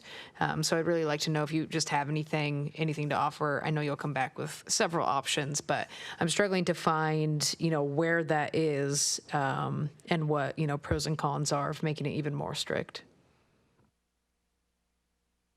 There's, a couple things that we can do. Generally, what kind of Patty alluded to is, there's a real emphasis on trying to, mimic the duration of these, erosive floods. And the modeling that we're compelled by code to utilize in developing, creating these detention ponds and vaults and what have you, it targets, it goes through this process where you're essentially comparing a developed condition with a forested condition. Again, the goal being to replicate that, pre-development, hydrology regime. And what we can do is, there's a number of twists that the King County, for example, has made. They said, the events that occur, for example, every 2 year, that duration, we want you to reduce that to half of the 2 year. So, you can expand on that, in that direction, for example. There's a real restrictive, if you don't do any kind of BMPs, for example, for LID, they can reduce that all the way down. I think it's 12%. That's what the manual calls out. So there's things like that that can happen. Another way to tackle it was, looked at during the interim town center standards where, you focus more on volume. That really hasn't gotten a lot of traction, within the region, but, the city and the county and the state really all have, we've kind of got one playbook that we go by. And it is these continuous simulation models, that attempt to, look at what's developed and come up with a facility that replicates, what existed before development. And that, there's nuances and, little twists associated with that, but generally that framework and that kind of decision-making operates that way. So I see Aaron and Patty's hands up to try to translate that into something meaningful. Yeah, go for it. Either one. All right, Aaron's staying muted, so I'll jump in first. Just another direction that we could go, and again, we don't know yet whether this makes sense to do. As I think people have pointed out, the current stormwater standards are based on a lot of science in this area, and understanding of how stormwater affects streams. So we want to make sure that if we do something that we're going along that same pathway. And one area that there's been some recent studies in our most of our standards are based on looking at flow durations over the period of record. There are some studies recently that have found a number of other metrics that we can calculate from flow time series that have been linked to biological health in streams. And so those are something that we're planning to report on and look at and include in some of these scenario comparisons. And that's not something that has been incorporated into standards and would probably need some additional in-depth research, and probably something that folks at King County have already started looking into. But that's a direction that this could go, is rather than kind of going beyond the flow duration metrics and looking at some of the other aspects of how this storm runoff is occurring.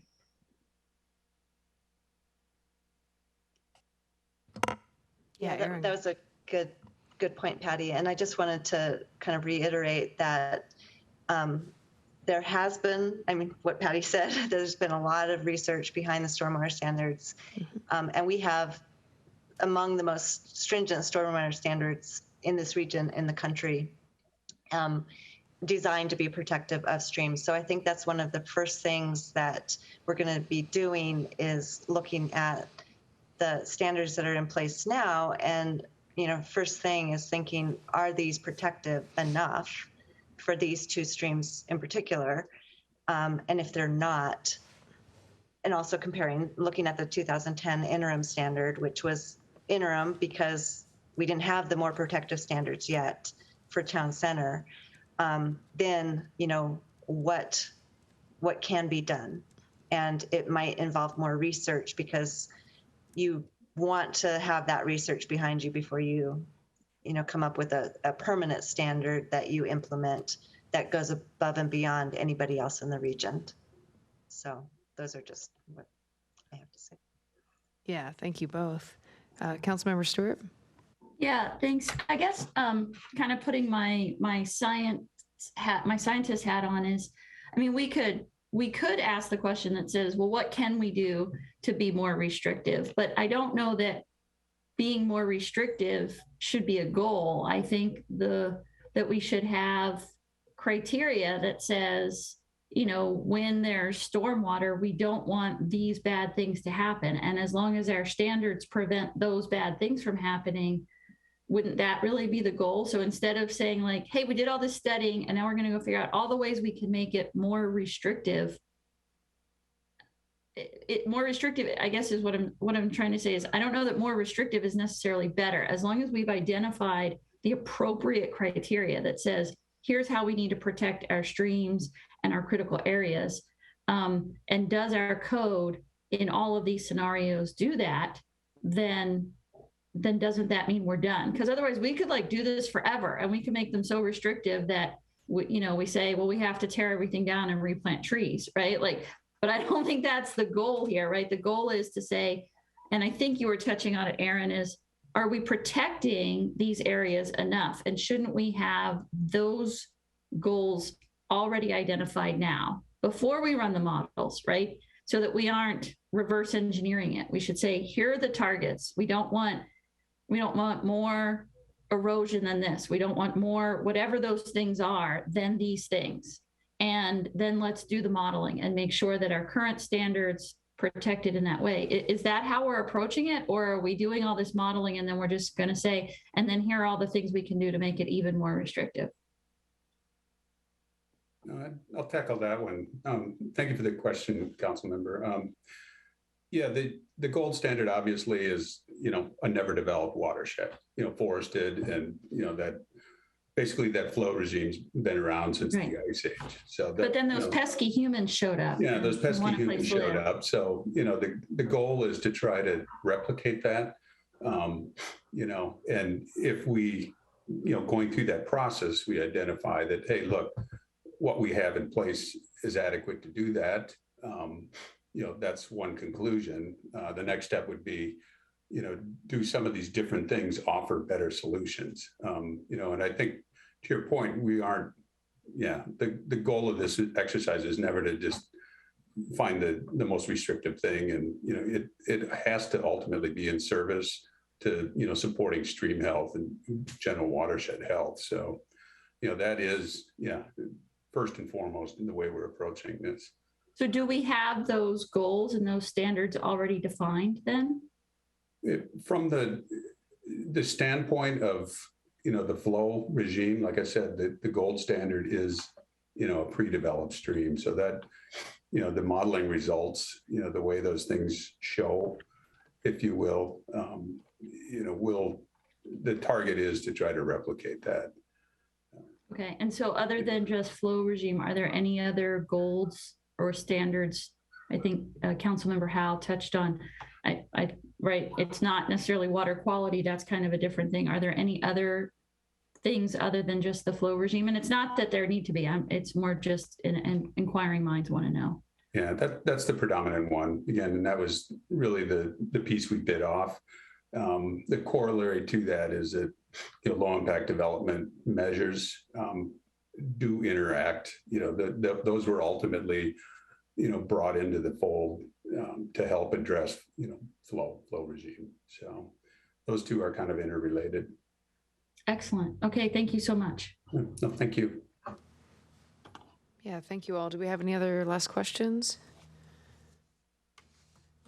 Great, and I think you guys are coming back. I know you showed that slide and timeline, so thank you all so much. Thank you. Just one last point of clarification. I know the E6 decision, or the E6, I'm sorry, the consent agenda item 6 is a different consultant. Neither Patty nor Aaron are involved in that. So if there are questions related to that, staff will tackle those. But thank you, everybody. It was great dialogue and really appreciate the interest. And thank you, consultants, for being available. Yeah, thank you all so much. So I think next, Audrey, you have this one as well, the continuation of the public hearing. Yes, we do. Public Works night tonight, I think.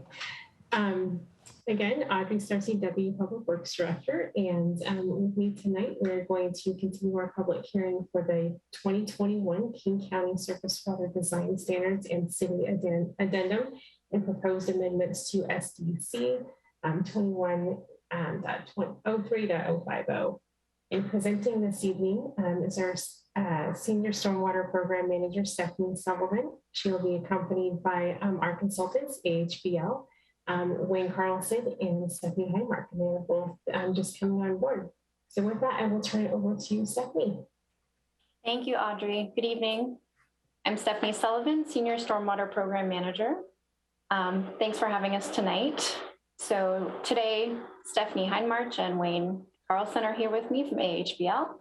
I think Stephanie's going to go ahead and share the presentation. And when you're ready, please go ahead.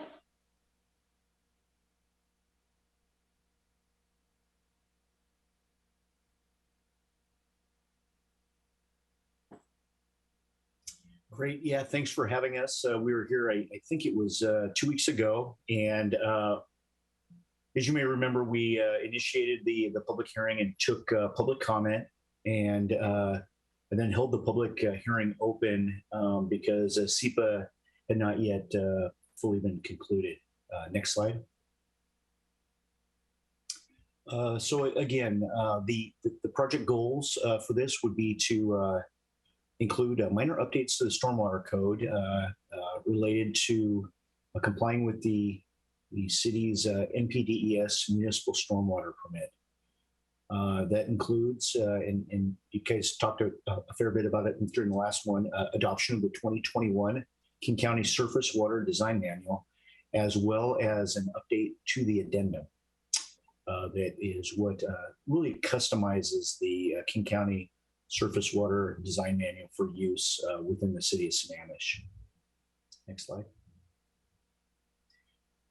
And again, this slide is similar to what you saw last time, but we began the project in January and kicked it off with you, the council, and then we performed a gap analysis of changes between the 2016 and 2021 manual, primarily with respect to making sure that items that we had in the addendum were, still remained relevant. We held a virtual open house in March, and then over the course of April, we prepared draft code updates and prepared the addendum. We had some targeted outreach in the April-May timeframe. And then beginning in May, we returned to the council first for a briefing or study session, and then for the public hearing that was 2 weeks ago this evening. According to the permit adoption of the 2021 manual, essentially it's the ecology manual or equivalent, and I think I described at the last meeting, the King County Surface Water Design Manual is considered an equivalent to that. But according to the manual, the adoption of the the permit, the stormwater manual must be adopted prior to June 30th of 2022. Next slide.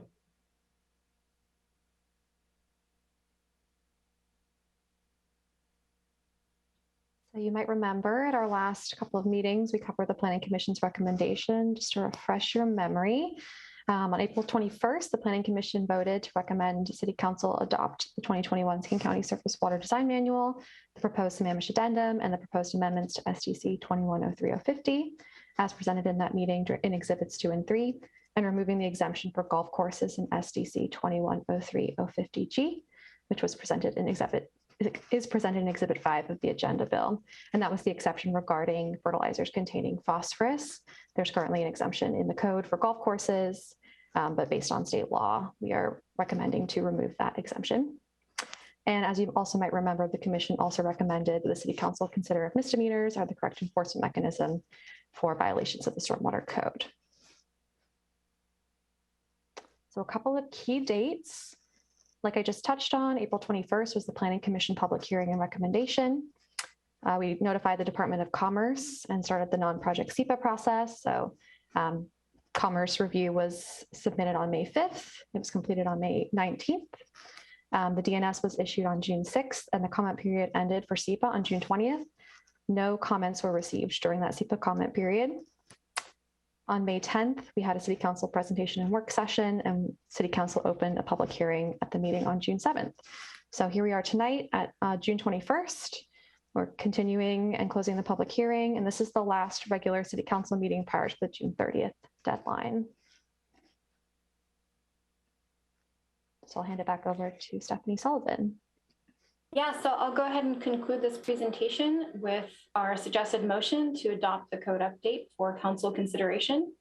And there's also in the packet some draft amendments if council so desires to consider those. And with that, I'll turn it back to the mayor to close, asking you to close the public hearing and consider adoption of these code updates. All right, thank you so much. Thank you for putting it all on the end of that spreadsheet as well. So for this, I can open it up for motion on the floor, and then can I close that after or before the public hearing? I'm looking down to the city attorney. You can go ahead and open the public hearing. Okay, I can close it after No, we make a there's motion. someone to, We need to check to make sure that there's no one wanting to speak during the public hearing. Gotcha. and Thank there you. is. All right, so we'll open it up for comment. So first, James Eastman.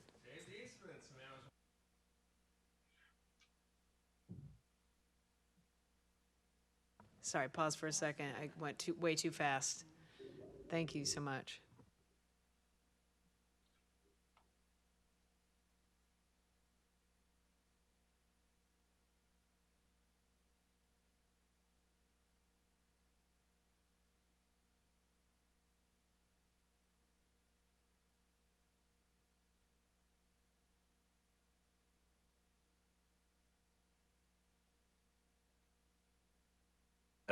If city council doesn't like the outcome or is going to go, I don't know. or has preconceived notions on whether they want development or not, or don't want it, it really doesn't matter. It doesn't matter. The gold standard is a pre-development state, just as what was said in that meeting. And we had a East Basin plan 30 years ago that I invite all the consultants and council members to go read that plan. And it's really simple. Even a dumb guy like me can figure it out. And I walk my property and wonder, why is there a stream like every 100 or 200 yards? Like, is this the natural pre-development state when the Continental Divide is like a quarter mile ahead of me? Like, where in the heck is all this water coming from? And why is there so many streams? Well, you can read the East Basin Plan. It basically says what was in the presentation today. Well, when you develop up on the plateau 500 feet and the soil changes, all that water you put into the soil up top is going to come right back out. And that water wasn't there in the pre-development state, but now it is. And now it's dropping 300 feet, so it's picking up all this speed and momentum, and it's eroding through highly erosive soil, and nobody can figure out like why the water is going into the lake. So the fix in the East Basin Plan was, okay, we're gonna go create this no disturbance area. And we're gonna say, but nobody can disturb that area. When we originally created that area, we said, no one can disturb it unless we can get to a pre-development state. Well, if we get to a pre-development state, that would mean taking all that water that we're dumping off at the top of our plateau or that's leaking out. It would mean putting it in pipes so it's not eroding the soil on the way down the hillside. But if we put it in pipes, who's going to do that? Well, that'd be the guy that owns all the property on the hillside.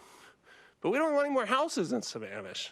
So we don't want him to put it in pipes because that'd be more houses. So what we'll do is we'll just pull that section of code out that says unless we can go to a pre-development state. So it's already in our code. Go check the original code. That's how it used to read. But we don't want any more houses. So we're not getting the gold standard. We're saying this is a no disturbance area. How dare you? Those are streams. How dare you develop that? This could not be disturbed. Well, they're streams, but I have clear instances every time it rains up on top of the plateau where there's city pipes, not even connected to retention ponds, that pour water through my property. I have studies that say there's thousands of yards going into the lake from these pipes. I've contacted the city. I mean, thank you so much. Nobody wants to remedy that or pay to fix it. And if you're afraid of housing, that's not going to fix it. So if you're afraid of the answer, like, don't even do the studies. Thank you. Thank you so much. All right, do we have anyone else in the room? And I think we do online.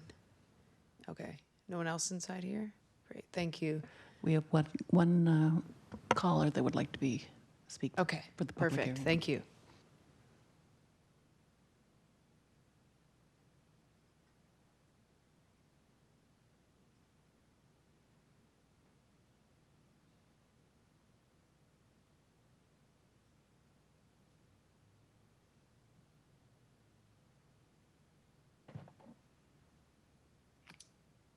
Hi again, Mary Wichter, Sammamish since 2000. You're having a lot of stormwater tonight, so it's been really good with great questions. The really good people to listen to. So I actually listened to the public hearing back from 6/7/2021 because every time we've given input, Stephanie Sullivan has just done a really tremendous job capturing it and updating things for you. So on page 100 out of the 373-page packet, she has the motion, which I think you should just adopt it as the main motion. She does have 4 alternative things that we all had talked about that I don't believe are needed. The PVC pipe is already included in the King County manual, and it's okay to accept it in Sammamish. And if you're using it in a landslide hazard area, you're not allowed to per the King County manual, so I think that all fits. Under the second thing, the acceptable pipe sizes, I had asked about the 8-inch pipe size a lot. It is allowed in the King County manual, and how she currently has it written is better than if you restrict it more. It gives more flexibility for trying to do the right thing where you need it.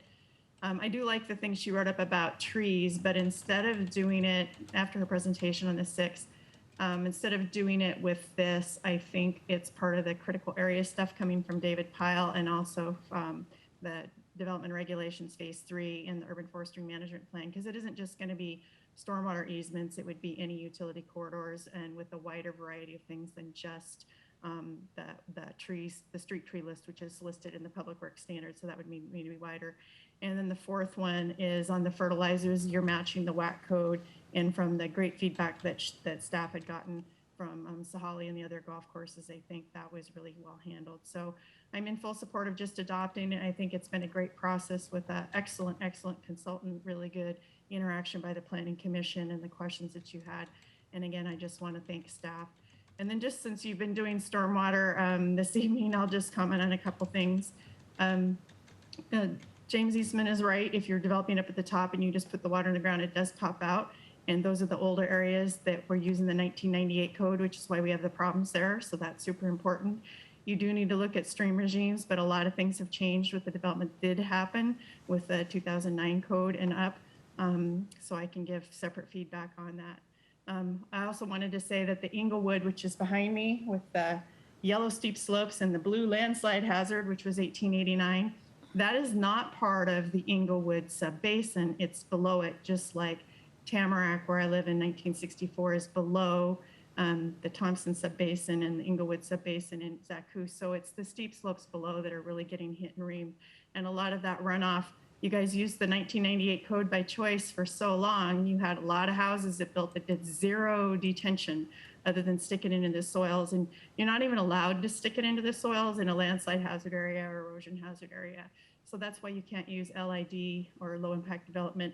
You also can't use it where there's a lot of till, because till is like hard pan and you just can't get the water to go in. So anyway, great job. Thank you. I want you to do the motion. Thank you for the time. Thank you so much. All right, do we have anyone else online? That is all the commenters that I have.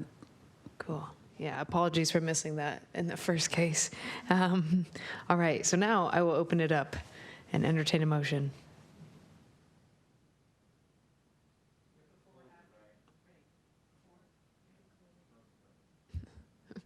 Does this require any vote? No. This is going to be a rough road of learning. All right. We are going to close the public hearing for that ordinance. Yes, if I use my gavel.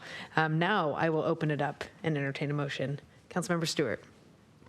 All right, I was just going to say, I think we have to close the hearing before we can make any motions. Sorry. No, thank you so much. I can go ahead and make the motion. I just need to get that page in my packet here. Give me 1 second. I move to adopt the 2021 King County Surface Water Design Manual, the proposed Sammamish addendum, and the proposed amendments to SDC 21.03.050 as presented by staff at the June 7, 2022 City Council public hearing in Exhibits 2 and 3. And I would like to add that we also do remove the PVC pipe as allowable materials.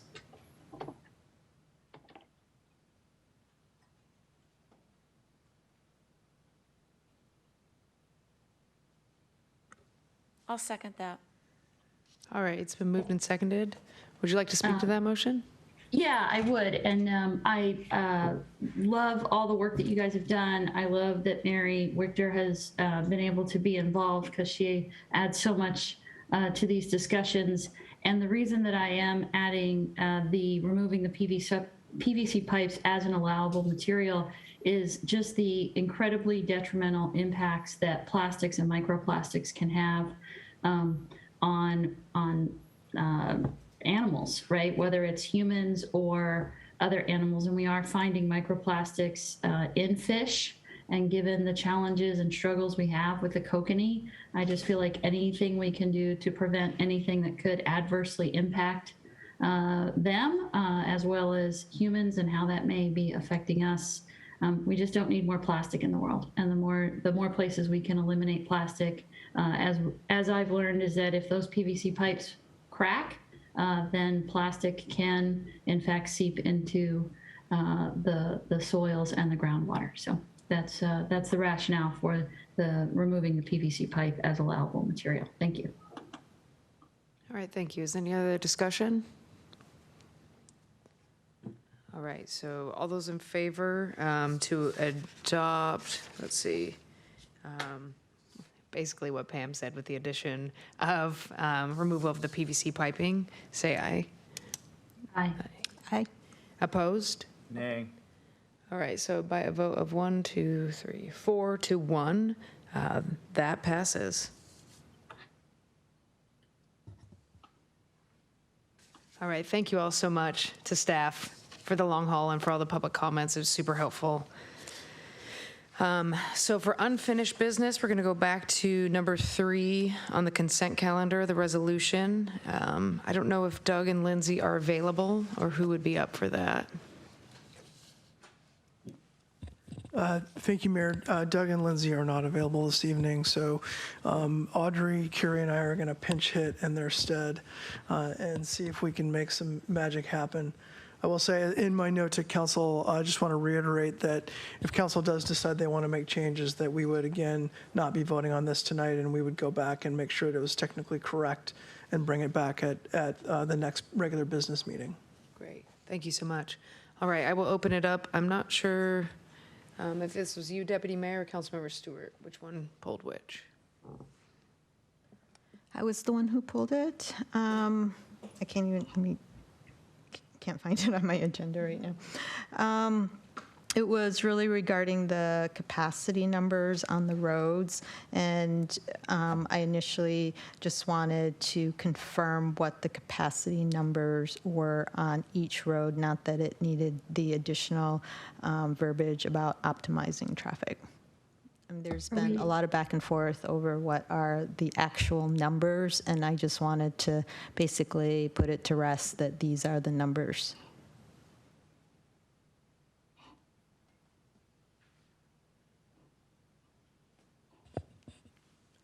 Thank you. We will take that back and get that information as part of the, when we bring it back.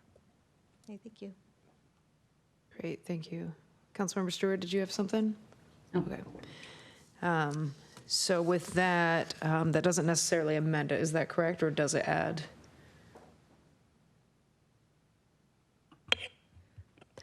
Thank you. I interpret Councilmember Liam's clarification as on page 2, the 4th whereas recital, we would need to delete the phrase where it says revisit capacity numbers. To optimize the transportation system operation, we would take out the phrase to optimize the transportation system operation. And I understood her comment to instead phrase it as, and confirm capacity numbers, something along those lines. Is that correct? Okay. Thank you. So it does require a language change, at least in that whereas recital. And I just wait to hear the comments from other council members, if any. Great. All right, Councilmember Treen. Yeah, I move to table this Bluma resolution of the balanced land use and mobility analysis, given formal direction on the path forward, including superseding the resolution R2021-930 EIS preferred alternative resolution R2021-927 2022 annual comprehensive plan docket, and table that until our next regular meeting, so that the corrections can be made. I'd second that. Okay, it's been moved and seconded. I didn't know if we had any other discussion or hand up before that. Would you like to speak to your motion first? I think the staff that need to do the work aren't present, and that we give the city manager and his staff the ability to actually bring it forward as a finished work. Great. Councilmember Stewart? Yeah, I would, if Council or Deputy Mayor Lamb was amenable, I would like to see something that just says to confirm the accuracy of the capacity numbers, right? So it's not so, I mean, that may seem like a minor point, but I think it's confirming that we are either accurately calculating the capacity numbers, or we are using, capacity numbers that are accurate, something to the effect of that, because I think that's what we're really trying to get to. We're not trying to play with them or mess with them or pull any magic levers. We just want to make sure that that the accuracy of the numbers in the modeling is there. So we are making good, solid, data-driven decisions. So I am good with that. thanks. All right, great. So motion on the floor is to table to our next regular meeting. I think that's 5 July, perhaps, to come back. Thank you, Mayor. If I could, really quickly. Yeah, July 5th would be the next regular meeting. Ideally, we would bring it back again to aim for putting it on consent. So if we can get any other additions or proposed changes the council wants to consider tonight, that would help us to then make sure we have a finished product. And then we would just bring it back on consent on the 5th. Yeah, definitely understandable. Is there any other amendments or changes or slight word changes that anyone else would like before they bring it back? Councilmember Stewart? Yeah, I had, in my email, I had put in there, since we discussed the fact that we had public hearings on the matter, I thought it would be helpful to clarify in this, just the volume of comments that we got from the community around the various options, because I think from a longevity standpoint, for the record, it will kind of show why there was a potentially why there was a revisiting of this, is if we could see that in there, right? That says, we held these public hearings, we had, 45 people respond, and either a percentage or a number of them, commented on the preferred options one way or the other. Yeah, I'm not sure if that would look, as an attachment at the end or. There's a whereas clause about the public hearings, and I think it could potentially be just worded in there with there was a public hearing and X number of people responded in favor of or opposed to option 4, option 1, whatnot. Okay. Councilmember Trine? Yeah.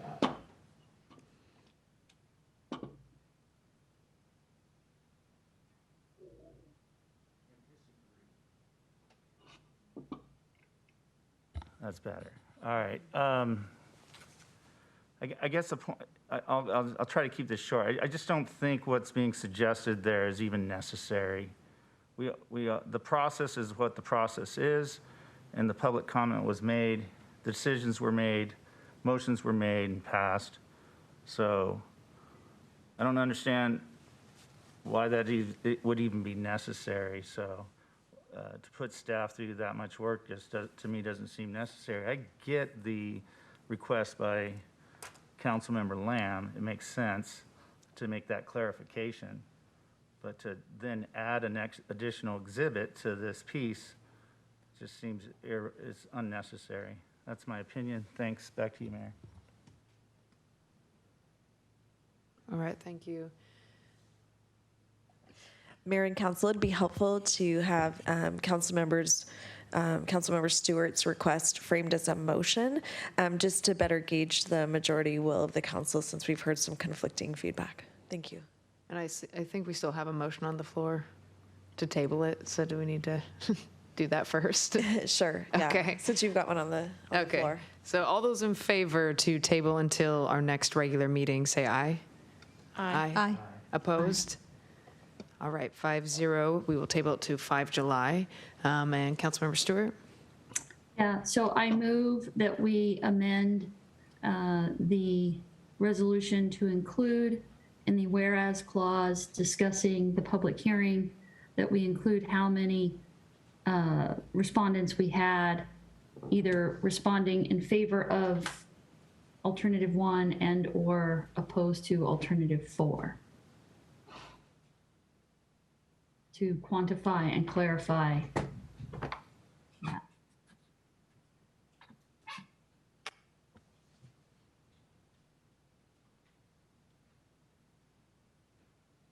All right, I don't have a second.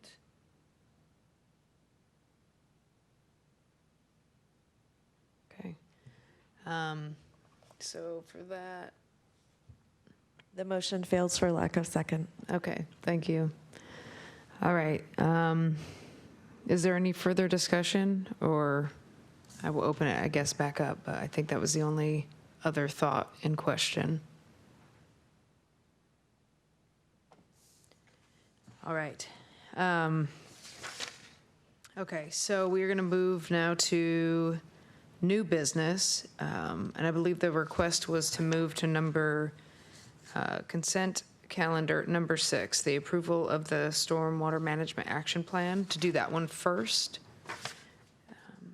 And then I think we still have Audrey around. So I think Councilmember Stewart, I think this was yours. Yeah, I was just unclear as to some of the scoping on this and the purpose, and given that it was a chunk of change, I thought it would be helpful to understand more about what this was for, and specifically what the scope is. So maybe we could just start with the sort of what is this work for, and then I could ask my specific questions around the scope. That might be easier than. Absolutely. And again, Audrey Cersei, the acting public works director. We do have on the line Toby Kanan and Stephanie Sullivan still. They are actually managing this contract work, so they might be able to be, if they're able to be promoted, they can help answer specifics about the contract itself. The scope of work is a NPDES permit requirement. So SMAP is Stormwater Management Action Planning. And there are 3 components to that work. We have completed 2 of those components already, actually through the retrofit study that was adopted in 2021. So this last component is really coming up with a definitive stormwater action management plan for one small catchment area that we have identified as a high priority area. And so this is that scope of work that consultants will be helping us with, is to develop that plan. And that requirement is due to Ecology in March of 2023. Great, thank you. So are all of the scoping items, like in where it talks about, in 2.1, and we talk about we talk about our salmon recovery plans. Do we have specific salmon recovery plans that we're referring to? And those might be interesting just to know what those are. And then it says predicted hydrologic and pollutant loading impacts from current and future land use combinations for each basin. Is that the same future land use assumptions that we have in our growth targets, or again, what are those assumptions? And I think there was something in there also about coming up with land development strategies memo. What would a development strategies memo include? Is that, again, information on how to do stormwater management, or is it something different on that? And I guess the first question would be, are these just all standard things that are required by NPDES? Because I think if they're all just standard NPDES, then it's probably moot. But if these are specific to Sammamish, I think I just want to understand more. Those are great questions. I will actually defer to Toby and Stephanie. I'm happy to jump in. Thank you. Councilor Stewart, a lot of what is, the boilerplate, if you will, for the proposal scope does come directly from the permit. There's some fairly general language included in the permit, and then a much more detailed guidance document about what explicitly the SMAP requirements are. And that's something that we can forward to you, all the council members, if interested. And again, that kind of lays out a roadmap. Answers to some of your specific questions, the salmon recovery plan, I think, is in conjunction with, the RIA 8 effort and the broader Salmon Recovery Council efforts. In terms of the specific land use data that they are expected to use, I'm not, we haven't dived into that yet. In terms of the specific details of that, I can't speak to that. And then you identified a memo or development memo, I can't remember the exact wording, but one of the strategies that we are supposed to consider is, broader land use, approaches, just ways that development can be looked at differently, and how that might benefit So that's an explicit permit requirement as well. So, that obviously, it's easy for ecology to say you should look at this without the benefit of understanding that, community development and a whole host of other parties are going to be involved in that kind of discussion. But that's the genesis of that requirement, and that element of the scope.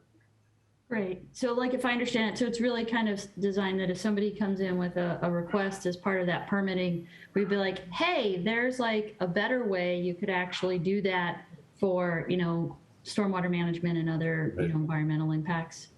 Yeah, and this is really targeting a fairly discrete area, and part of the process is refining that, identifying which one makes the most sense for the city. Ecology, I think, gives a certain amount of leeway by just saying a high value watershed or catchment. They don't say the highest. So, we do get to, pick and choose to something that really reflects our own values and priorities. So I think, we would target, if we identify something, it's conceivable we don't arrive at anything. But, in the discussions when we put the scope together, that was the thinking, is we'd have some kind of roadmap, that was specifically targeted that area. Okay, thank you so much. Thank you. Councilmember Trine? Yeah, I move that the council authorize the interim city manager to enter into a contract with Geosyntec to develop a stormwater management action plan in the amount of $1,280,900 and administer a 10% project contingency of $13,000. A second. All right, it's been moved and seconded. I'd like to speak to my motion, please. Yes, please.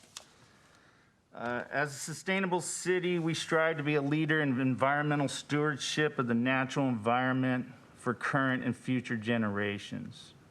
A sustainable city creates plans and programs to maintain systems.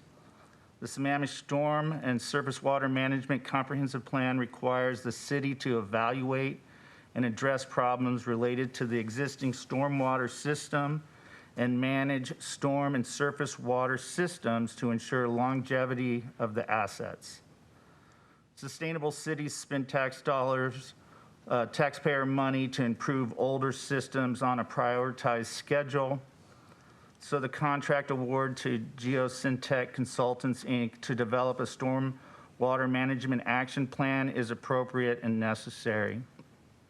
The Stormwater Management Action Plan addresses stormwater facility retrofit, which the previous council was an unanimous vote on that as the best use of our tax dollars. Second part of that is the land management or development strategies and/or actions that target, enhance, or customize stormwater management actions. I think we need to move forward on this. Thank you very much. All right, thank you. Any other further discussion?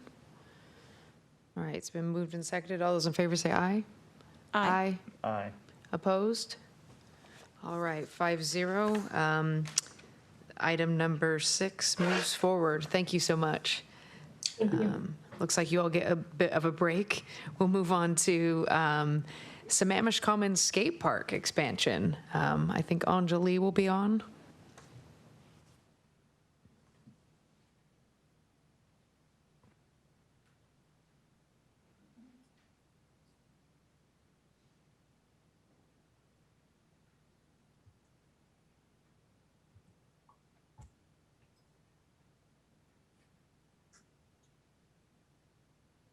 It looks like Kevin and Becky Smith as well, potentially.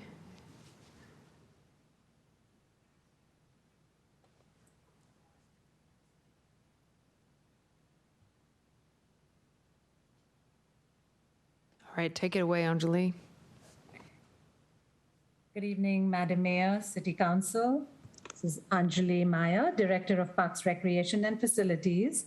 And I'm actually going to hand this one right off to Kevin Teague, our Deputy Director, to make the introduction. All right. Thank you, Anjali. Hopefully everyone can hear me okay. My name is Kevin Teague. I'm the Deputy Director for Parks, Recreation and Facilities. And this is a project that we are really happy to bring to you. We are in the second phase of a two-part project. The first phase of this project was some much needed maintenance and repairs to our skate park. And the second is the design and construction of an important addition to this beloved and heavily used park amenity. So I'd like to turn it over to Becky Smith, who is our Associate Park Planner, and she will be the project manager on this project. So go ahead, Becky. Thanks, Kevin. I'm going to share my screen really quickly. This presentation started.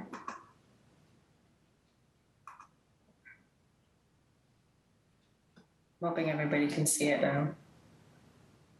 Great. Good evening, City Council. My name is Becky Smith, and I'm the Associate Park Planner with the Park Planning Division. And tonight I'll be giving an update on the Sammamish Commons Skate Park Expansion Project. The intent of this presentation is to familiarize the Council with the project and to answer any questions, because staff anticipate bringing a construction contract on consent back to City Council in September. So just to familiarize the Council with the skate park background and the skate park expansion project. Starting with background, here is a map of Sammamish. The Upper Sammamish Commons is outlined here in purple, and the skate park is located just outside City Hall within Sammamish Commons, which you can see as we zoom in here. City Hall and the library are outlined in purple, and the skate park is outlined in red. Next, I'll dive into the history of the Sammamish Commons skate park. It was built back in 2006 as part of the Sammamish Commons project. And then in 2019, the city hired a company called Grindline Skate Parks, Inc. to complete an assessment of the skate park and provide a comprehensive summary of the condition and the function of the facility. As a result of the assessment, minor repairs were completed last summer to restore the facility. And these repairs included pressure washing, crack sealing, repair and resealing of expansion joints, and filling of concrete voids. So now that the minor repairs have been completed, we can begin the skate park expansion project. This project is intended to expand and improve the skate area at the north end of the skate bowl, which is outlined here in red, and expand the northwest skate bowl. Due to Grindline's familiarity with the site and their previous work on the skate park, they were selected to design and oversee the expansion project. Their scope will include design development, preparation of construction drawings and bidding materials, construction administration, and project closeout. A total of $300,000 was allocated in the 2021-2022 Parks Capital Improvement Fund to address these improvements at the north end of the skate park. Next, I want to briefly touch on who Grindline is and some of their background and qualifications. Grindline is a company that specializes in the planning, design, and construction of cast-in-place concrete skate parks. Their team is comprised of former professional skateboarders turned into concrete craftsmen who have dedicated themselves to the art of building some of the highest quality skate parks in the industry. Their deep understanding of skate park architecture allowed them to successfully design and construct over 250 skate parks worldwide. With Grindline's extensive skate park experience, the city is confident that they are the perfect fit for the skate park expansion project. So to the left, you will see a photo of the Northern Skate Bowl. You can see that it appears to be almost cut off and unfinished in its current state. And then to the right, you can see the concept sketch of the skate park expansion proposal. So you see that the bowl is expanded and completely closed. And then next to the bowl, where there is currently grass, another feature is proposed, which is a quarter pipe and a pump bump. These features allow use in this currently unused section of the skate park and provide a bit more interest to skaters. And on a side note, some skate park users have already reached out to the city and they've provided their feedback and expressed their excitement with this new project and the proposal. Going into this a bit further, here is a plan view of the concept drawing. You'll see the proposed staircase, a relocated light post, a bench, that completed bowl that I mentioned, the quarter pipe, the pump bump, And then the red line here delineates the existing conditions to the south and the improvements to the north. Lastly, I'll just touch on the timeline for this project. So we're currently in the design and permitting phase. Bidding will take place in the summer and construction will start in the late summer. And as I mentioned at the beginning of this presentation, staff plan on bringing a construction contract to council for consent in September. So we're hoping that this presentation will help familiarize council with the project prior to this meeting in September. The skate park improvements are anticipated to be complete in the fall of this year, and the skate park will open back up to the public and improved. That is all I have. I'll open the floor for any questions. Great, thank you so much. Yeah. So Councilmember Howe, and then if you don't mind, stop sharing so we can see everybody. Thank you. Well, your improvements look terrifying, and but I have seen a couple of competitions, and everybody loves them. And I talked to the parents, and they're thrilled watching their kids. My heart was in my throat, but somehow they've coped with it. I did have a question around the trees that are there. That the red line kind of looked like the trees would be, taken out. But then the pictures kind of show that the trees would be there. And I'm just kind of curious, are deciduous trees, are they dropping leaves into the bowl? And is that a maintenance thing, or do we keep the trees? We're planning to keep the trees. Thank you. There's no issue with taking those down. And yeah, the trees do drop leaves in the bowl, but it's not an issue. Yeah. And the other last question I have is that for all of the parents that love to watch their kids, that you are kind of eating into their space where they hang out, where they can pretend they're not really parents, they're just casual bystanders.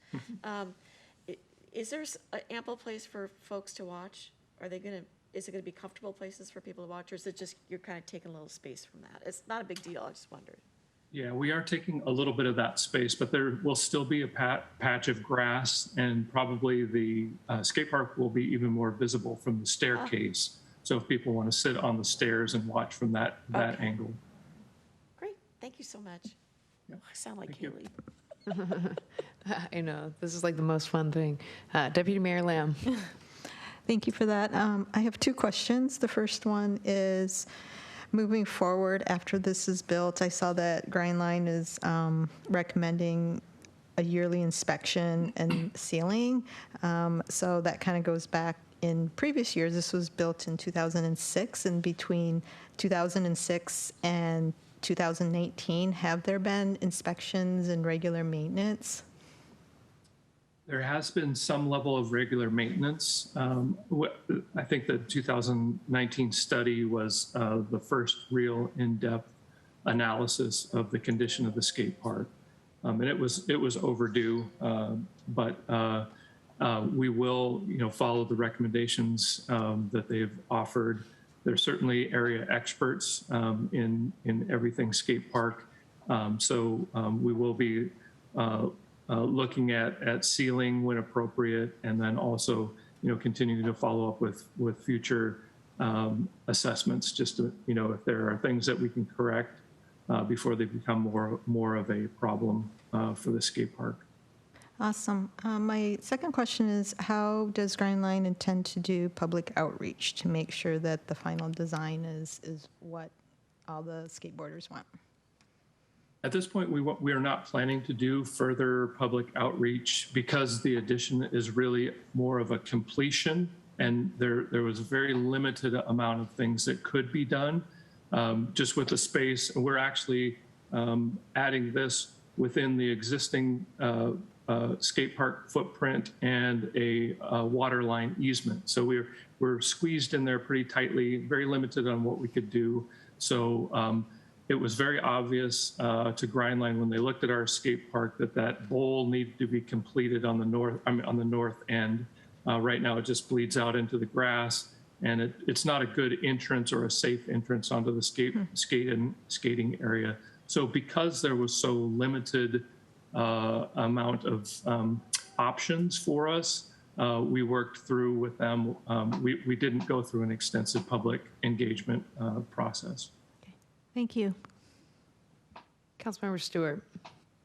I'm feeling like an informal, like, event that we need to, coordinate when we cut the ribbon on this one.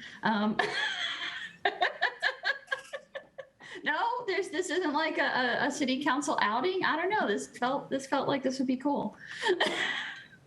Thank you. I concur with Councilmember Howe. The kids love it, and it will get widely used. Thank you. Thank you, Council. Great. I see head nods, smiling. Council member competition when this opens. So thank you all so much. All right. So you can watch for a construction contract in September. We'll bring that on consent. So thank you. Great. Thank you all so much. Next up, we have a resolution allowing the Public Works Director or designee to temporarily reduce speed limits at school zones. So I think Audrey, if you were coming back, and Linda.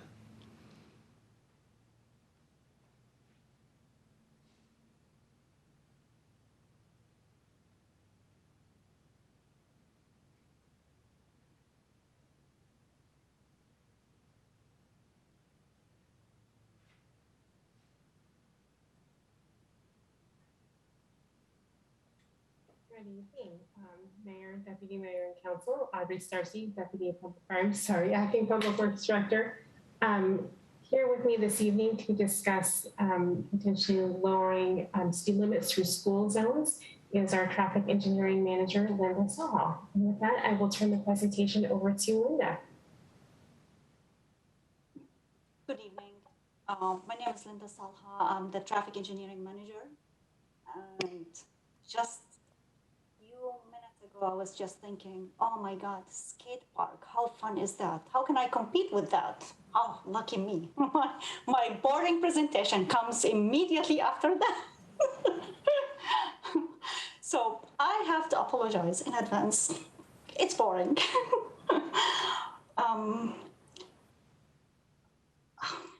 Okay, so, sorry, bear with me. Audrey, do I share the presentation? Oh. You should be able to, the share button is at the bottom of your screen. Oh, okay.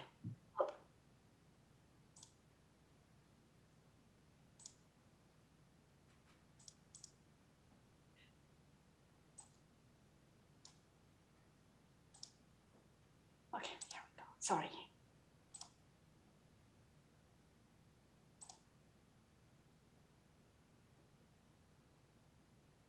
Can you see my screen? Yes. The item we're bringing to you is about reducing speed at school zones. We're bringing to you for your consideration a resolution to grant the Public Works Director or her designee the authority to reduce speed limits through school zones at drop-off and pick-up times. Here I just included the RCW that is related to the school zones. Basically, it says that any city or town has the authority to reduce speed on city streets at schools, provided that it is within 300 feet from the school boundary. Linda, we're not able to see the presentation. I'm so sorry to interrupt. Oh, sorry. I moved it to the other screen. Sorry. Thank you. Yeah, sorry. Okay. And the next slide is just an excerpt from Sammamish Municipal Code saying that the legislative authority of the city can regulate a lesser speed at schools or anywhere on the city permanently or in temporary state, provided that it does not get below 20 miles per hour.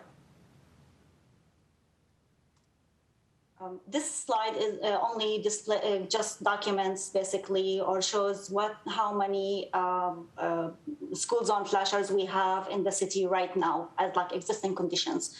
As you can see, we have basically the city have covered all schools except for one high school and one elementary school, and that elementary school is the new school.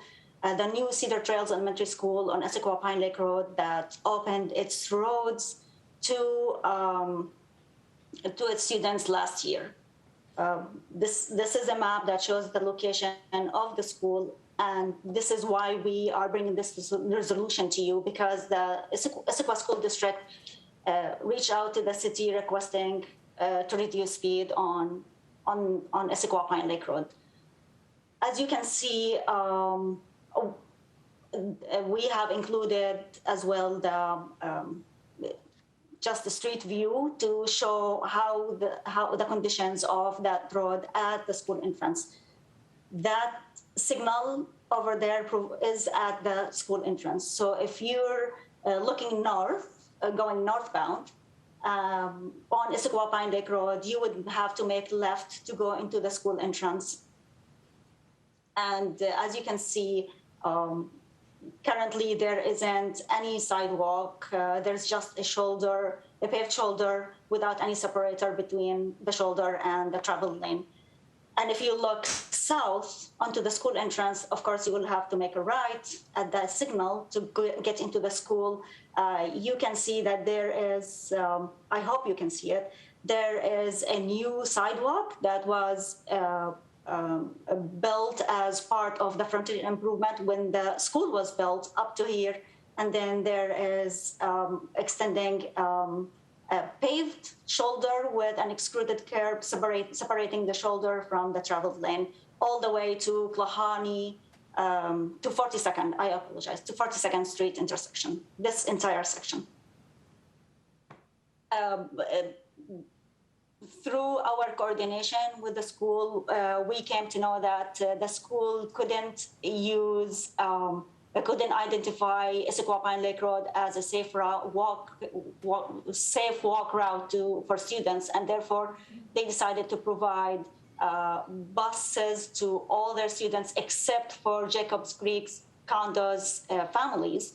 And the information that was communicated to us as of this school year, there are about 4 to 6 families that are allowed, their kids are allowed to walk to school using the shoulder with the extruded curb and just walk along this section using the shoulder with the extruded curb and then the new sidewalk to get to school and back. Using that school as a case study, we came up with a scoring criteria where we identified several risk factors and provided a weighted scoring for each risk factor. And based on it, we developed a scoring criteria that we could use as guidance to assess whether a reduced speed school zone sign is warranted at a specific location or not. The range goes from 1 to 12, and of course, logically, if it's a high school and there are sidewalks, it will have a lower risk than if it is elementary, and the students will be walking on a high-speed road. Then it will be higher. And as you can see, the Cedar Trails Elementary School scored high on that scale. And based on that, we recommend to install school zone flashing sign on Issaquah Pine Lake Road at the school to just provide, reduce the speed and provide a safer walking conditions for the students. And then the next steps, if you accept this, the next step is to issue the resolution, and then we would start with the design and the construction of the signs. Thank you. Great. Thank you so much, Linda. I'll open it up for any questions to council. If you wouldn't mind stop sharing. And yeah, does anyone have any questions? Councilmember Stewart? Yes, apparently my first question is how do I get my raised hand to work? Sorry about that. I have one quick question, and that is, do we have a standardized way? Like, do we have flashing lights at all the schools, or like when do we install flashing lights versus other things for our school zones? Because like totally in favor of having school zones during drop off and pickup times. Unfortunately, I cannot speak of how things were done in the past because none of the former traffic team are still with the city. And I can only communicate to what I was able to find through my research of the documentation and everything else. And then the only fact that I can communicate, I can share with you that I found is that we do not have a resolution. We have not had a resolution in the past. Got it. Okay. Well, I'll go ahead then and I'll just move that we pass a resolution allowing the Public Works Director or his or her designee to temporarily reduce speed limits at school zones when deemed necessary. I'll second that. All right, it's been moved and seconded. Would you like to speak to that, Councilmember Stewart? I think it's really simple. Like, we need to keep our students safe and people need to slow down when there are kids going to and leaving school. Great. Any discussion, Deputy Mayor Lamb? Oh, okay, great. So all those in favor of approving the resolution, say aye. Aye. Opposed?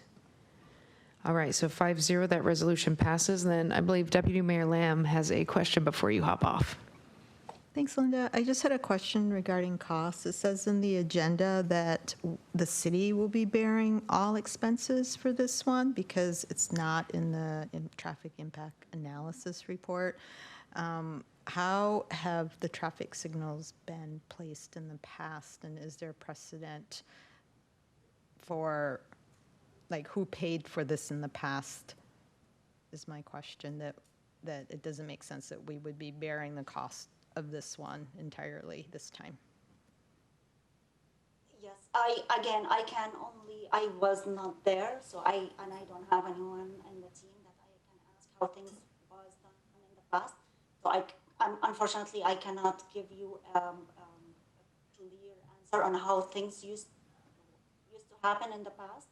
But I can confirm what is in the agenda is that through my research of the documentation at the time, there wasn't a requirement that was made or a condition that was made as part of the traffic study at the time for the new school for them to bear the cost of installing the school zone, reduced speed school zone signs. All right, interim city manager. Yeah, apologies, Linda. You were kind of cutting in and out there. I think if I understood correctly, it's that when that school was permitted, it wasn't made a requirement that the school district contribute for that.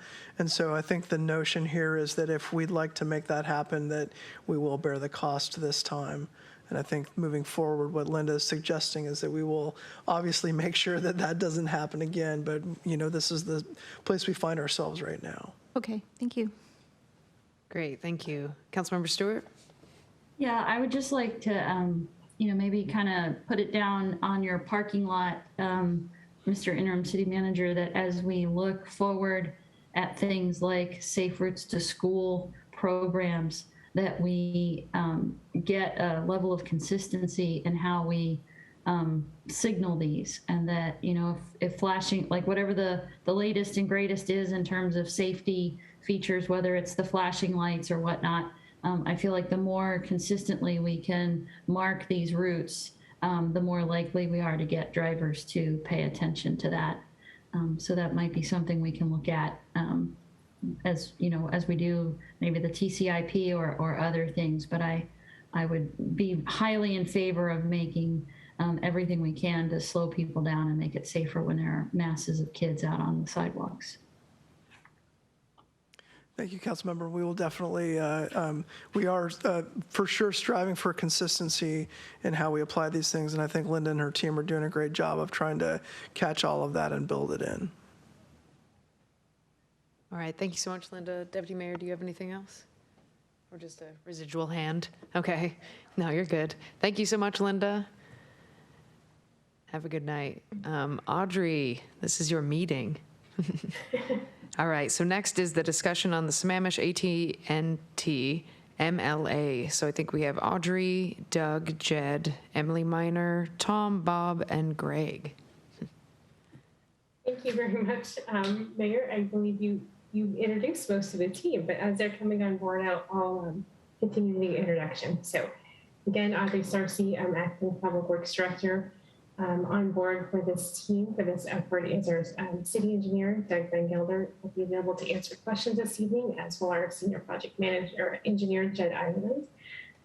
Presenting this evening from River Oaks will be Bob and Tom Duchin, and Emily Miner of Ogden Working Walls will be available to answer any questions. And I believe AT&T may be attending either virtually or in person to answer any questions you may have as well. So this item is the first reading of our proposed franchise with AT&T and MLA. So with that, I will hand it over to the project team to get started. Good evening, Mayor, Deputy Mayor, members of council. I'm Bob Duchin. Tom Duchin and I are the officers of River Oaks Communications. We're the consultants to the city who have been working with city staff on developing a franchise agreement with AT&T for the deployment of a telecommunications network in the city so that they can connect their small wireless facilities. We've also been working with AT&T and city staff on a master license agreement. And where that comes into play is where AT&T wants to use a specific site, for example, go on a city pole or put in their own pole, then they're going to need a separate agreement, a master license agreement, to be able to do that. This is governed by federal law, state law, and local law as well. Emily, I'm not sure if we're going to be running the PowerPoint tonight, and I don't know who's got control of the PowerPoint, but I could just briefly go over some of those highlights, if that would be helpful to members of council. As a presenter, Bob, you should be able to have access to share your screen if you want to go ahead and put your PowerPoint up. I know it's also in the packet. Emily, could you please assist? I got a new modem today, and I was on an earlier city council meeting, and the cable company will go unnamed, but I lost the internet connection. So just in case, I would very much appreciate it if you could please pull up the PowerPoint and we could roll through it. Tom Duchin is also with us in case you have other questions or if we get disconnected. All right, stand by. I'm getting ready to share my screen. Thank you so much, Emily. All right, can everybody see that okay? The next slide, please. So, as I mentioned, the regulatory authority that the city has is determined by federal law, state law, and local law. At the federal level, you've got FCC orders. There was an order that goes back to 2018 that wound up in the Ninth Circuit Court of Appeals. The long and the short of it is that when you're working with providers, you need to keep in mind federal law. And basically what the feds did was they prescribed how much you could charge for use of your right-of-way. And the reason that came about was the providers made an argument that evidently was persuasive to the FCC that cities, unfortunately, in their eyes, were slowing down the deployment of 5G by either taking too long to act on the applications or charging too much. We have a difference of opinion on that with the provider community, but those are the rules of the road at this point. In terms of the RCWs, you've got the authority to grant a franchise. There are restrictions in terms of what you can and cannot charge. You cannot charge a telephone company franchise fees in Washington state for the use of your right-of-way. However, you can charge them for the deployment of their small cells as long as they're using your poles or they're installing their own poles.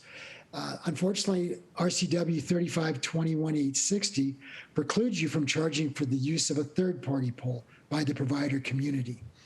The next, oh, by the way, you've got a very extensive code, and you worked for years on that. We were not involved in that, but 2106 you've got, as the code I'm referring to, it describes what sort of facilities these are, what sort of permits have to be pulled, depending on the residential, depending on the zone. And then it also prescribes the timeframes, coupled with the FCC shot clocks. The brief history, as I mentioned, is that the FCC has promulgated orders on small cells. Your community worked for many years to get your wireless communication facilities regs on the books. Now that you've done that, that provides a framework for putting together this franchise with AT&T and the master license agreement. And Emily, please, if you have something you'd like to add, I'd welcome that. The next slide, please. Please. No, I think that works. I'm just switching the slide. So there we go. Sorry. Okay. I'll move to the next one. Great. So I gave you the chronology briefly. That's where you started back in 2018 with the FCC order, and here's where we are today in June of this year. The next slide, please. So what are these deployments going to look like? It really depends. AT&T could choose to put the small cells on an existing wooden pole. They could choose to put in another pole. At the back of the MLA, there are design standards that will be attached that make this relevant to a particular zone in the city, because the poles are not going to be the same in every zone in the city. So we have worked very closely with AT&T and city staff to work toward what I'm going to call a lightness in appearance, so that the poles go in different zones, and we want them to look like what's already there. The next slide, please. Again, this is a deployment by AT&T on a wood pole. The next slide, please. This is where the technology has gone. The industry's done a good job of stealthing their facilities. They can replace existing light poles with poles that serve a dual purpose. They can provide both street lights and a home for the small cell facilities. And by the way, when I talk about small cell facilities, it's just not the antennas at the top of the pole. Per the FCC definition, a small cell facility includes a pole that generally can be up to 50 feet in height, along with the equipment at the top of the pole and the base station equipment at the base of the pole. The next slide, please. So, in terms of small wireless facility franchises, I mentioned that AT&T needs a franchise from the city to do this. That's so they can put in their telecom network to connect the small cell facilities. The macro cell facilities cannot be connected under this franchise. This is for wireless purposes, not wireline purposes. They cannot use this franchise to operate a cable system, and the franchisee must continue to comply with your local regulations.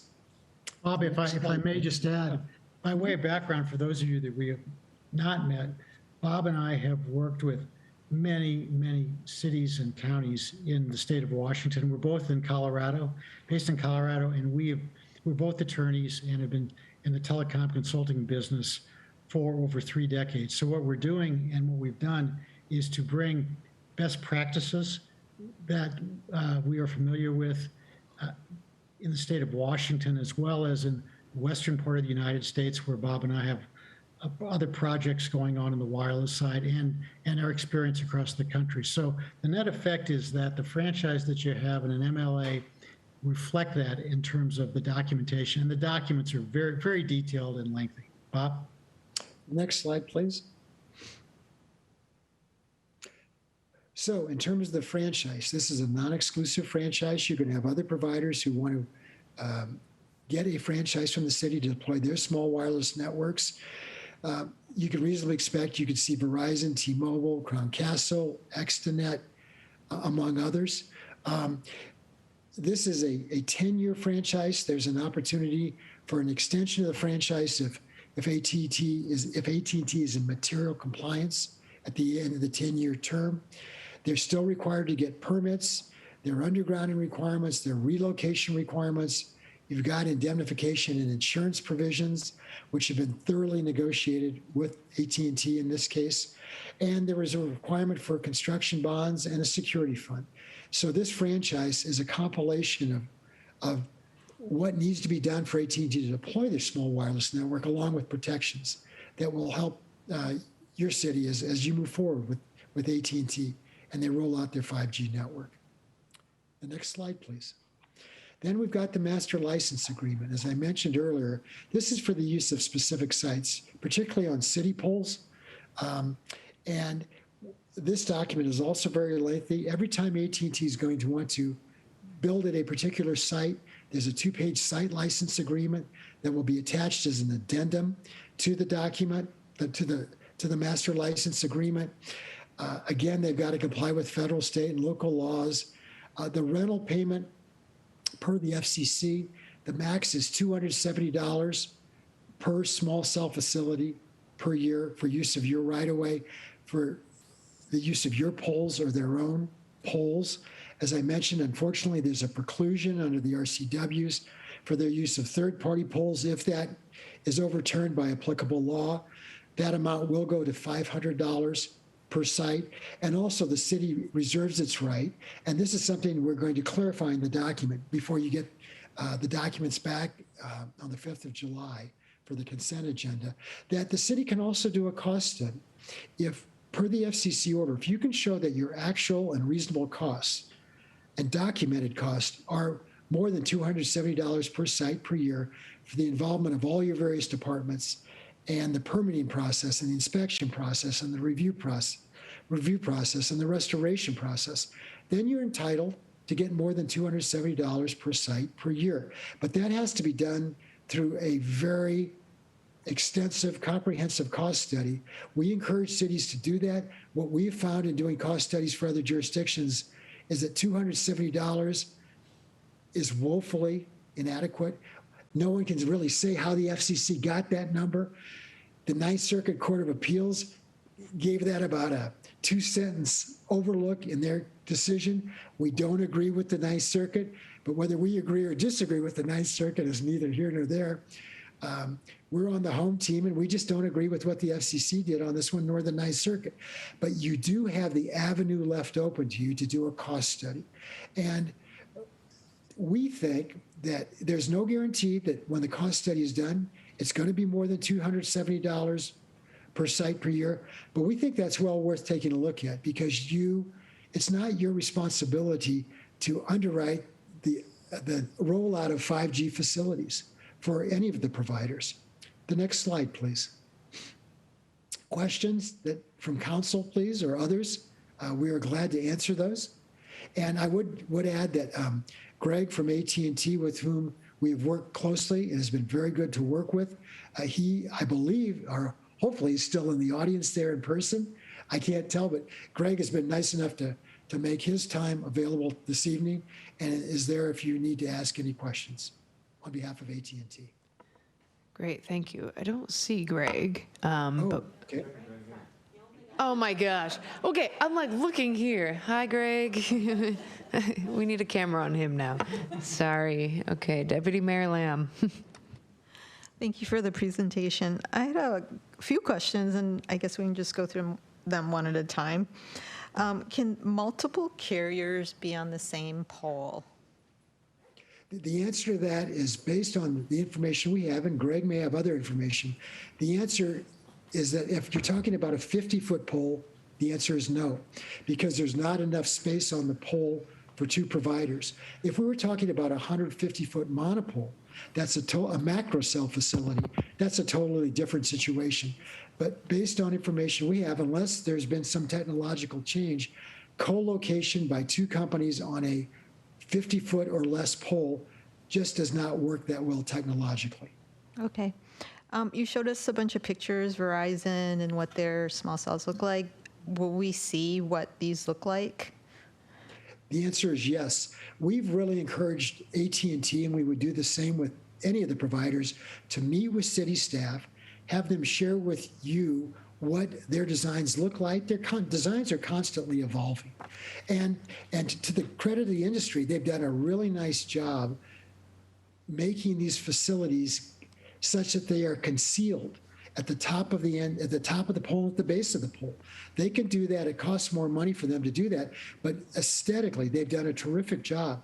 And so you should, and again, I'm not speaking for AT&T, but my hunch is that they will come in and sit down and work with you and say, hey, here's the design we're thinking about in a particular neighborhood. And then work with city staff to figure out what works and what's going to be the best fit from a blending into the environment standpoint. And to be clear, just to piggyback on that, Councilmember Lamb, this franchise allows access to the right-of-way, but they still need to come in for a specific right-of-way permit. So that at that point, that's when the process to make sure that their actual item that they're deploying will comply with the code requirements that you've established. So there will be an opportunity to review exactly what they are going to be deploying. This, again, is a high-level allowance of them getting into the right-of-way. Okay. And sorry, Deputy Mayor Lamb, my apologies. Oh, it's okay. And we get final approval over the location of the poles too? The city staff, the answer is, from my perspective, our perspective, yes, the city staff needs to reach a consensus with the provider as to each specific site. Emily, your thoughts on that, please? Yes, to be clear, the FCC does allow them to be in the right-of-way. We are not allowed to prohibit them being in the right-of-way, but we will work with them collaboratively to make sure that our preferences are taken into account on where they decide to locate. Thank you. Great answers. Councilmember Howe. Approximately how many towers are we talking about? If I could defer to Greg, I'm not sure. I would defer to Greg to see what he would say in terms of how many small cell sites they anticipate. How many? I would also say that's probably an evolving number over time. And just to clarify, the poles, the installation, whether it be on existing poles or new poles, then again, there's going to be a height limit on that. So with respect to monopoles and all, it's a function of how many sites AT&T deems it needs to make it's filling in capacity is really what it's doing because of the number of devices that people use for their phones and tablets, et cetera. So I can't see Greg, but if Greg, if it works for Greg to answer that question, please. Yeah, my question has kind of two parts to it. It's how many do we think we're going to need in the first wave? How many subsequent waves will there be potentially, or do you project? And so those are related. Yeah, I'll start with that, and then I have another one. Oh, there we go. I need to push the microphone button. All right. Greg Bush with Wireless Policy Group here tonight on behalf of AT&T. So the answer to that question is it changes. It's an ever-evolving number. AT&T's network design is dependent upon what macro facilities we have in the area, the design of those macro facilities, our projection areas, the local topography, and small wireless facilities are just one tool in an ever-changing toolkit. And these agreements let us set the stage for if we need small wireless facilities. They're designed to be used in dense areas with lots of users within the coverage area. Depending on the small cell design, we have typically two small cell designs. One's the pico design and one's a micro design. The pico is the smaller one, and that typically has equipment of less than 10 cubic feet. I think it's 5 or 6 cubic feet. And the larger one broadcasts over a larger area, and that typically we put on the edge of a right-of-way closer to a larger shopping center so it can get coverage across the parking lot, essentially. So it depends on whether the site, whether the node, it's not really a tower, it's because the tower is taller than 50 feet. It's a specifically defined small wireless facility and has height limits, as Bob and Tom mentioned. So the answer to the question is it depends on the network design, and that changes weekly, unfortunately. So I really don't have an answer that I can give and not have it be out of date. Right, and I kind of understand that. I used to work in telecom. So I get that part. It sounds though that as technology changes and as populations shift and move around, that could move the placement of different things. Do we have any ability to suggest when the timing of that might happen, or does AT&T have total control of each new iteration of, say, the next wave of small wireless coming in? So in terms of That would mean application, like quantity and placement. quantity and placement, AT&T designs its network, and when it decides to essentially apply for small wireless facilities, there is a lead time. We have to determine where the coverage need is, how to solve that coverage need, and what frequency and what design to use for that. So the decision could take months. It has to happen internally. And of course, there's a permitting step. We would go to the city and we have to comply with local codes, potentially have pre-application meetings. So there would likely be a heads up for the city of any incoming small wireless facilities. I believe there is a provision in Sammamish's code that says pre-application meetings are encouraged. And AT&T has already had a pre-application meeting with staff where small wireless potential was discussed. But like I said, network designs change, and some nodes that were discussed then may not be planned for, or they may have changed location. In fact, I think a couple have changed locations. So staff should be able to give an idea of how many are potentially coming or might come, how many nodes might come in the future. So staff would have the best information on that because they're the ones talking with industry. Okay, and my final question has to do with the cost study. And I don't know who can best answer this, but who would do the cost study? Is that something that staff would be able to do? Is that something we have to farm out? I like the idea of a cost study. Go for it, Audrey. Okay, I was going to say, I can respond to that. We actually did present the idea of a cost study to council, or I believe it was earlier this year. It may have even been at the first council meeting of the year. I'd have to go back and take a look at the dates. But that was something that we did get clear direction to add to our work plan as an item this year. And I would anticipate that would need to be done by consulting firm, just due to the technical nature of the cost study. Okay, thank you. If we could, we agree with that. And what we would share with you is the cost studies are incredibly labor intensive, and they take a lot of effort, and staff has enough to do right now with everything they've got going on. And we think, and I realize we are consultants, but whether it's our firm or another, you're going to want somebody who does this objectively and independently, and the consultants, whoever you have do this, are going to need to be able to defend that cost study. If the providers push back and say, no, we don't agree with the amount that you think it is, if you put in a new pole or if you co-locate on an existing pole. So, and I'm not talking about two providers on one pole, but if they put a facility on a pole. So we think that given the time it takes, the resources it takes, the fact that you're going to want somebody to objectively, independently defend the cost study, cities are better served if they farm that out. Again, it's up to you. I mean, if you want city staff to do it, great. But that's having done these cost studies, that's what experience has taught us. Thank you. You're welcome. All right, do we have any other questions? Great, and so I believe this, you said, comes back on our consent for 5 July, is that right? That's right. I may just jump in to clarify the process. So franchises under state law do require 2 readings.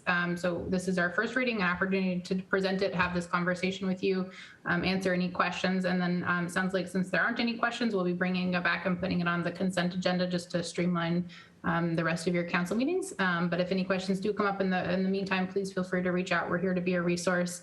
Otherwise, it'll be on your consent agenda for the next meeting, and then we'll get going with AT&T on the right-of-way permitting process. Emily, if I could add one thing. We do anticipate some clarification changes to the documents between now and the 5th. We are working with AT&T on those.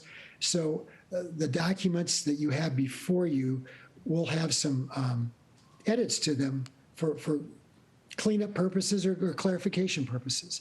They're very lengthy and very involved. And so we anticipate doing that in the next 2 weeks.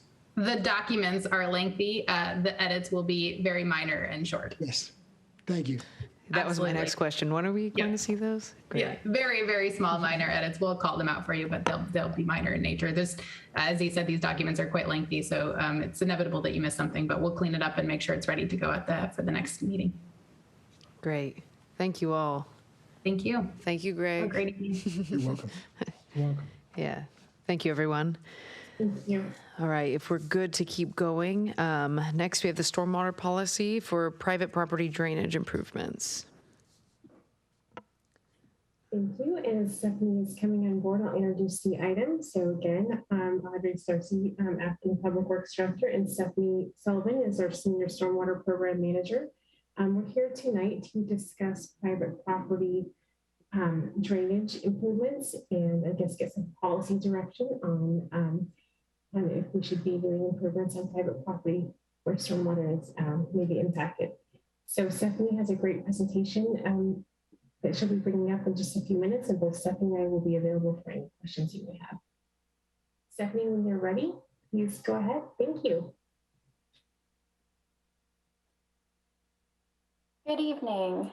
Can everyone see the presentation and hear me okay? Okay, great. Good evening, Honorable Mayor, City Council, Mr. Interim City Manager, Stephanie Sullivan, Senior Stormwater Program Manager for the city. So I'm here tonight to present about public policy on drainage issues in the city. So some of this information was previously presented to Council in July 2019.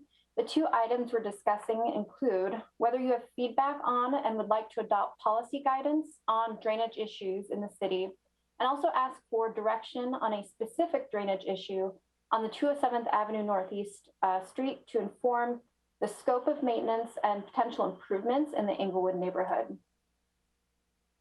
So our presentation tonight will review the purpose of this discussion and some legal policy background. We'll discuss history of the Englewood neighborhood, which is relevant to the particular project we're looking at on 207th Ave, and finally discuss some options and ask for your direction and feedback. So we're here to discuss the historic drainage issues. And as part of this, we would like to understand Council's direction for drainage issues, particularly related to private property, which we've included a draft policy in the packet for consideration. Finally, we'd like to discuss Council's direction for the city manager to handle a historic culvert in the Englewood neighborhood, where the city culvert outfalls onto private property. We will have some technical drawings that I hope can help you visualize and understand the issue as I walk through what they're representing. So we'll start with some legal background. So the Washington State Constitution in Article 8, Section 7 is commonly referred to as the gift of public funds doctrine.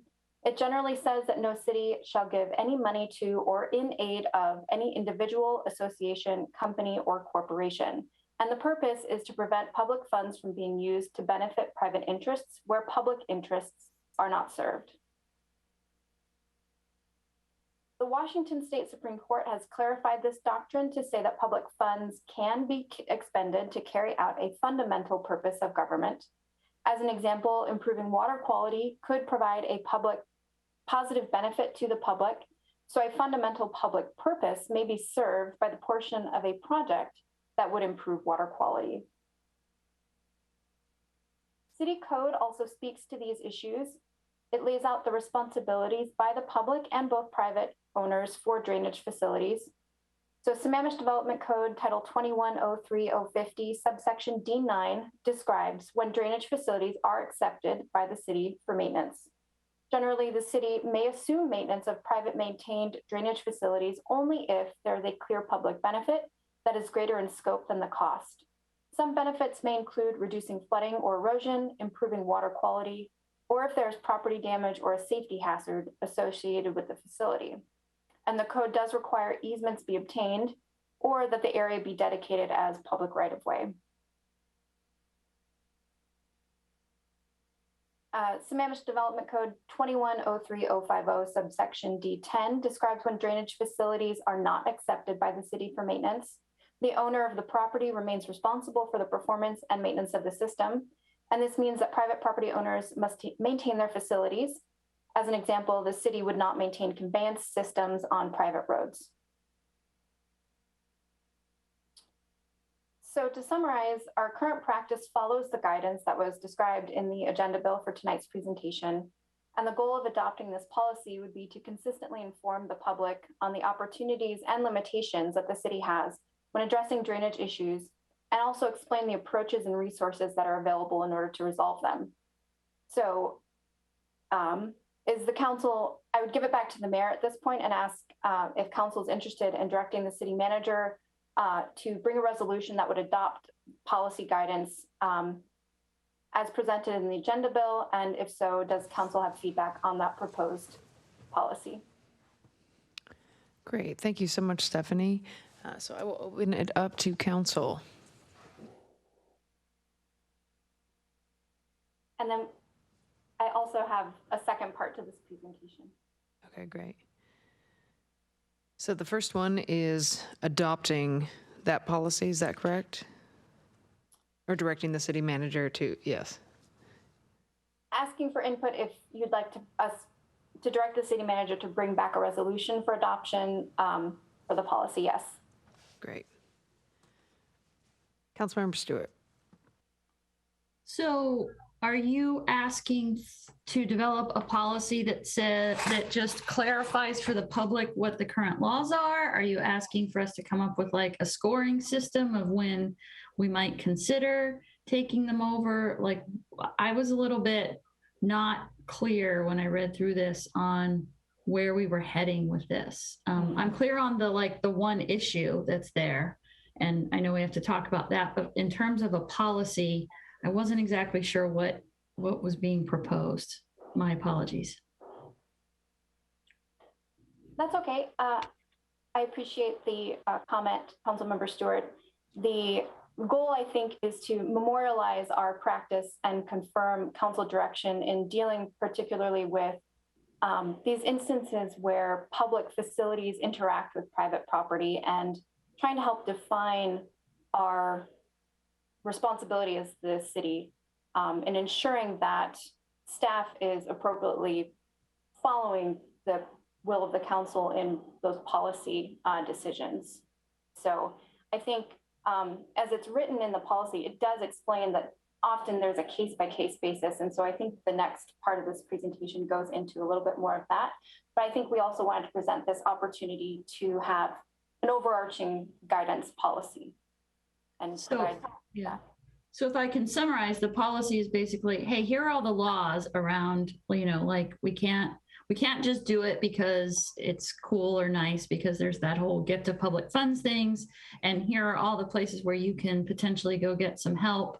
And so if for some reason you think you have a case that says there is a greater public benefit to the city taking it over, here's how you would come and present your case. Is that really what you're proposing the policy to be? I think that's a good way of describing it. And I think if it were council's will to help lay out that kind of process, I think staff could go back and look at what that might be and bring that back to you as part of the resolution to adopt that policy, yes. Okay, because my general feeling is like, on the one hand, like we should do a better job of dealing with places like we've got this whole retrofit, set of projects we want to go do. And that's really important that we go deal with places where there's a lot of flooding and things like that. And on the other hand, like, I think we need to be very careful about when the city agrees that they're going to take it over versus, it's the responsibility of a private property or a neighborhood. I kind of feel like, yeah, something platted in the 1800s might be worthy of a second look and an exception, but things done more recently, we should probably take a much harder look at. So I'm not opposed to having a policy. I think having policy where we can clarify for staff and for the public is great. I'm just not sure exactly what that policy is. So I think what you're asking for is direction. Do you guys want to go develop the details of that and you'll bring all that back? We're not really giving you direction on specifically what that policy, or we're not deciding on what that policy is at the moment. Is that correct? I think feedback and input into one, yes or no, would you like us to develop a more, fully vetted policy guidance and kind of step-by-step process? And then Two, if so, what kind of components would the council like to see as part of that in that direction? Well, I'm betting that since you're asking us this question, you would like to have a policy. So, so that makes me lean in the direction of yes. If you guys feel like you need clarity on this policy, then happy to entertain that. And I guess again, in that direction is, yeah, I think it still has to be on a case-by-case basis. And I don't know how I don't even know that we can come up with a scoring system per se. I think we'd have to really review those because I know how do you calculate public benefit can be kind of tricky. So thank you. We'll go to our interim city manager, then Audrey. Actually, I'll if it's okay, I'll pivot and have Audrey go first, and then I will follow up if that's okay. I just wanted to, I think Stephanie summarized everything really well. I think we're just looking for guidance. Should we, move towards a formal policy so that we can look at these consistently in the future, knowing that this particular case that we will present to you the second half of the presentation will likely not be the last case that we may find in this situation, especially as we hopefully begin our pipe condition assessment with the next budget cycle and proposed item on our stormwater rate study. So this may be one of many. Hopefully it's the only one, but likely not. So we're aiming for consistency, and then I'd like some council input, I think, on these early stages of potential policy development.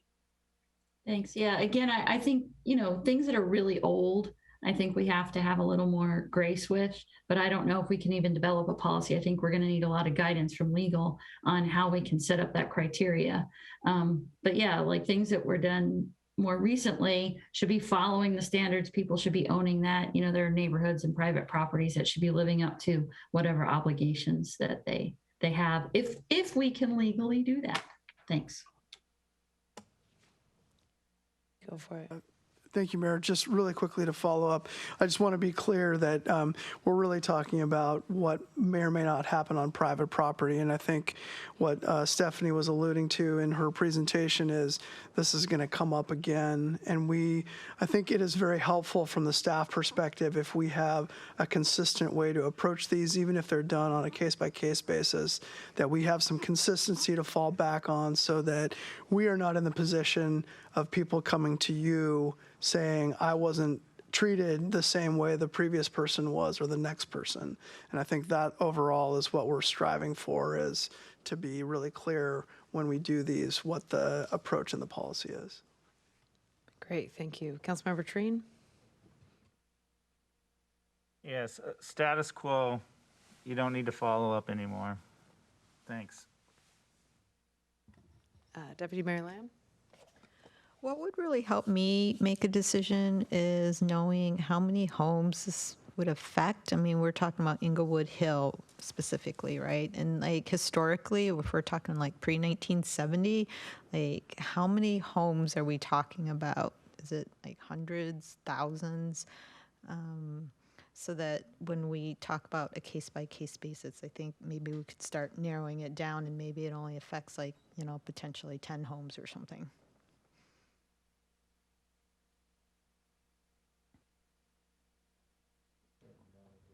That may be, that's a great question, Councilmember Lamb. That may be something we'll definitely need to bring that information back to you. And, to begin with, we may not know. As we said earlier, we are hoping to just really implement our pipe condition assessment, where we're actually going in and cameras all of our older infrastructure, all of our older storm pipes to see what condition they're in, as well as, one potential outcome of that would also be identifying any outfalls that we may not have known otherwise may have existed. So part of it, we might be able to kind of have a base number based on how many neighborhoods that we are aware of that have older infrastructure, but beyond that, it might be something that, as we continue with this process with the pipe condition program, we find more of these. So it's really developing that policy up front. So as we become aware of these, we have clear direction. Okay, thank you. And I think the only other thing I just wanted to mention is that we're probably concerned about possible claims in the future on private property, and perhaps we just put that in the contract that there can be no future claims on any work that we do. Thank you. Great, thank you. I know we have 3 minutes until at least that 10 p.m. mark. I am definitely in favor of anything you guys would like to standardize as far as a policy going forward. So I don't know if perhaps council would like to see a little more information before that comes forward, or if you'd like them to bring something back. Because I think you're at least trying to get an answer on this piece first before we move to the second.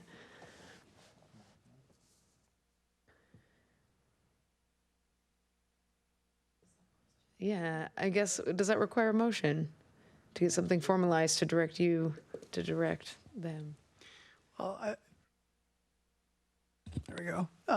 If I may, I think that from the staff perspective, I think we've gotten direction. I know Carrie's going to sit over here and say, oh, getting, clear council direction is always better. So maybe Audrey and Stephanie, if you could just tee up a quick thing for council to make a motion to give direction on, that might help move the process along, and then they could take that and work with it.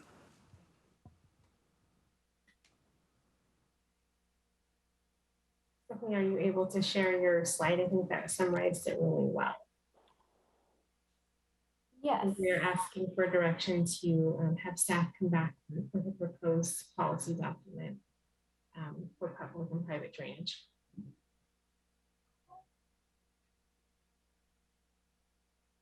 So it would in essence be item 2 would be, does council want to direct, me and staff to prepare a resolution, and then as part of that, I think we would bring the guidance first as part of a process, and I'm looking for head nods here from Stephanie and Audrey, that we would bring the guidance piece first and get your feedback on that, and if it was acceptable or any changes, then it would come back in the form of a resolution. Great, thank you. All right, council, I will open it up. I'll make the motion. So council, I motion that council directs the city manager to direct staff to do the work that it entails to come up with the work that is needed to evaluate public and private drainage issues. Second. Okay, it's been moved and seconded. Would you like to speak to that? No. Is there any discussion?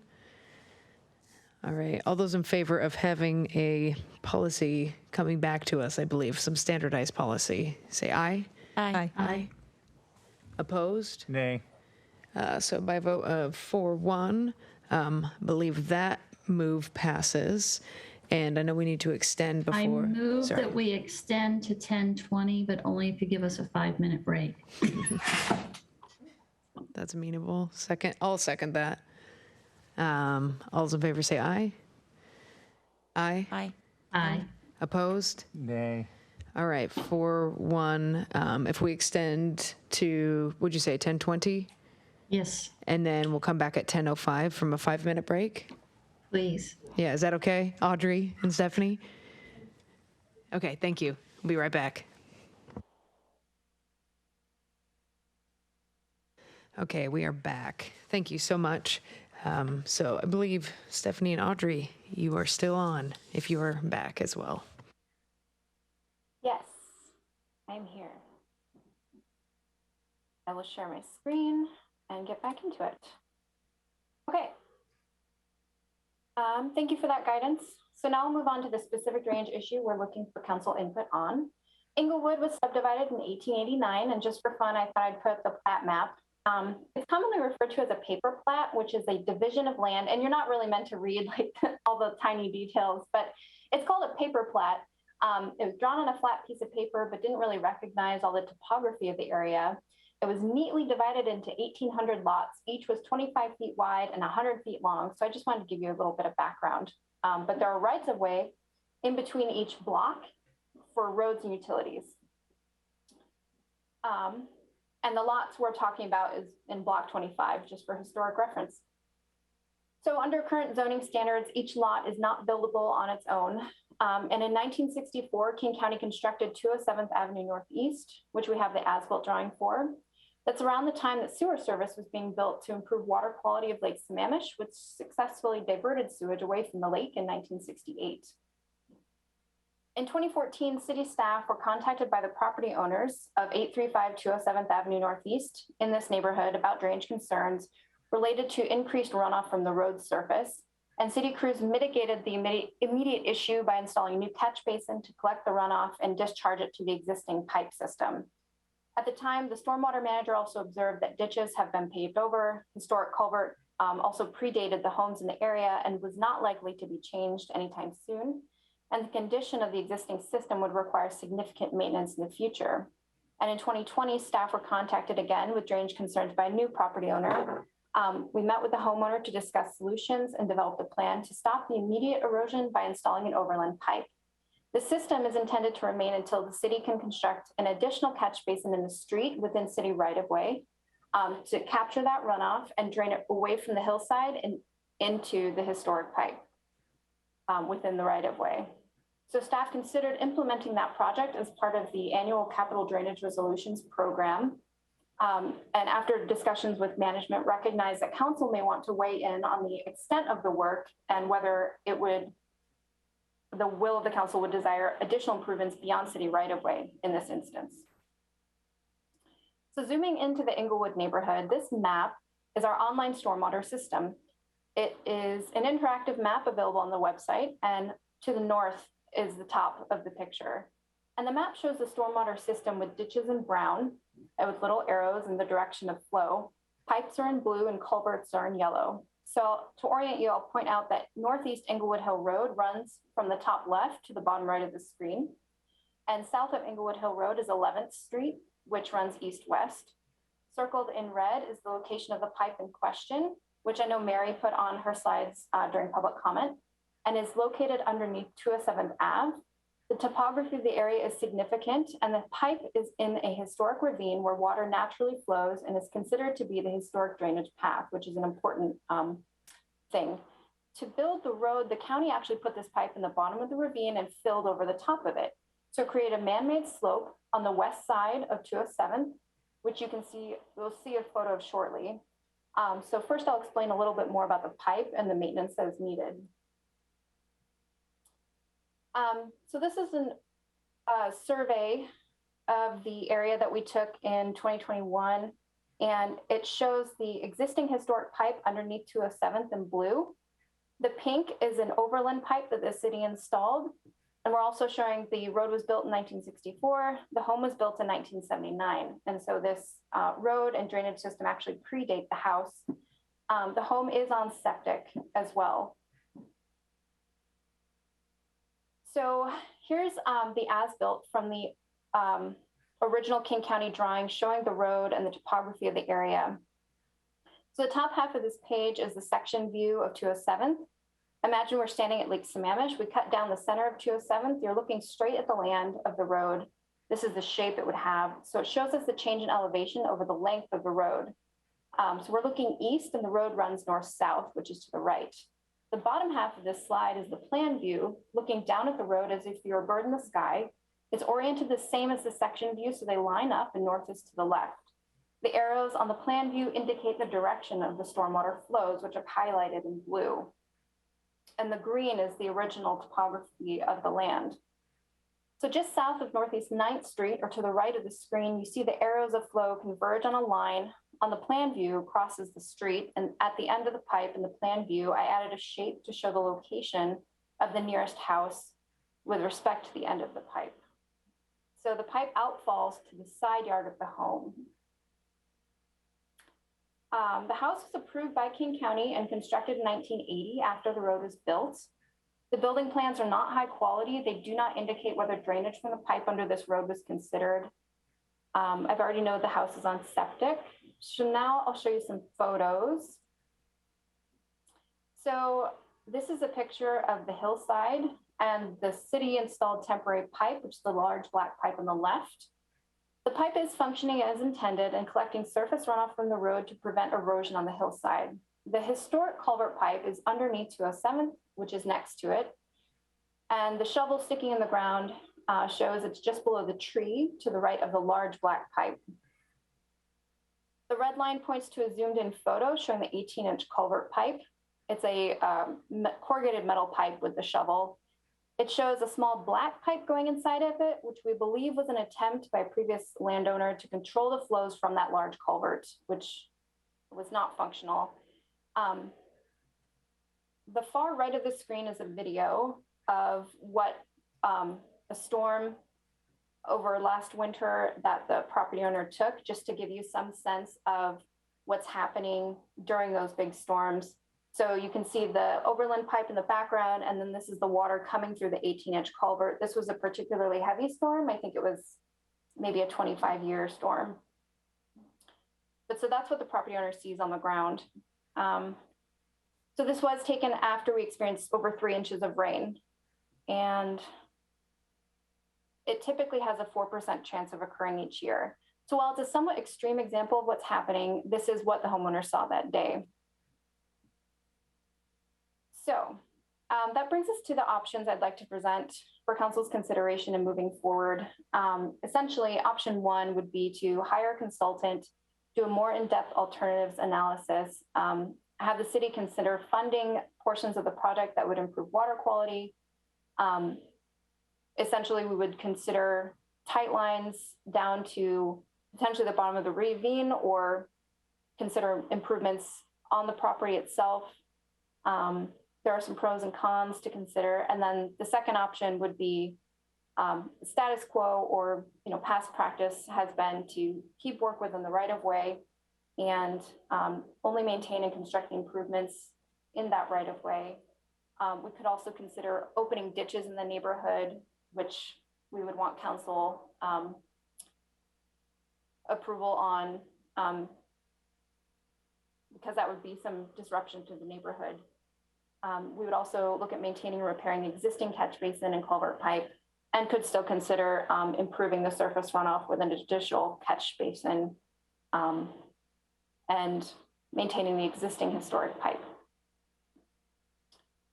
The last slide I have here is just about some county resources that are available, including the Neighborhood Drainage Assistance Program, although it is a pretty small budget. And then the King Conservation District also has some really great resources, just so that residents are aware. All right, thank you. So council, I will open it up to you guys. Councilmember Howe. I think I understand the intent of this. Where I am struggling to some extent is for instances where there have been homes that have been longstanding, and homes have come up, have been allowed or permitted to go in above them, and has created enormous pressure, drainage pressures on those houses below. And it wasn't those homeowners' faults. They were fine to begin with until the new construction went in above them and created the problem. And I wonder, at what point does the city have responsibility, because we're the ones that permitted that. And I do think it's possible to determine a public benefit for fixing a problem that is created by inadvertently adding more homes or developments that were not properly drained in such way that it creates a drainage issue down to the lake, because that's the public benefit. It's destroying a public benefit by, putting stormwater directly into the lake. So I'm wondering if there aren't instances of that, and I have a concern about protecting those property owners. I know that they have been told that they should fund it themselves. Well, it's $1 million. I don't know that that's going to happen for them. How fair is that? So this is where I'm struggling. And yet on another side of the spectrum, there's folks that have issues that may be self-created to some extent, or could be alleviated themselves, and that truly is their property. And the city, by we, had nothing to do with causing harm. And see, that's where it makes great sense to have a policy that can say, "Well, not ours, well, not ours." So this is where I am messing around, trying to figure it out. Would love to hear what the other council members have to say. All right, Councilmember Stewart. Yeah, I'm just going to go ahead and start off by saying I'd like to extend to 10:30, because I don't think we're going to wrap this up in 4 minutes. Second that. All right, any discussion on that? All those in favor to extend to 10:30, say aye. Aye. Aye. Opposed? Nay. All right, 4-1, please continue. Yeah, so first of all, like I would think that we're not really discussing fault or anything like that here, that's not something we want to necessarily talk about. But in this particular instance, one, in terms of sort of potential damage, which would be sort of the inverse or be able to be converted into a public benefit, we talk about septic. So how many of the homes, this home and then the ones downhill from this home, how many septic tanks are we talking about? Do you know?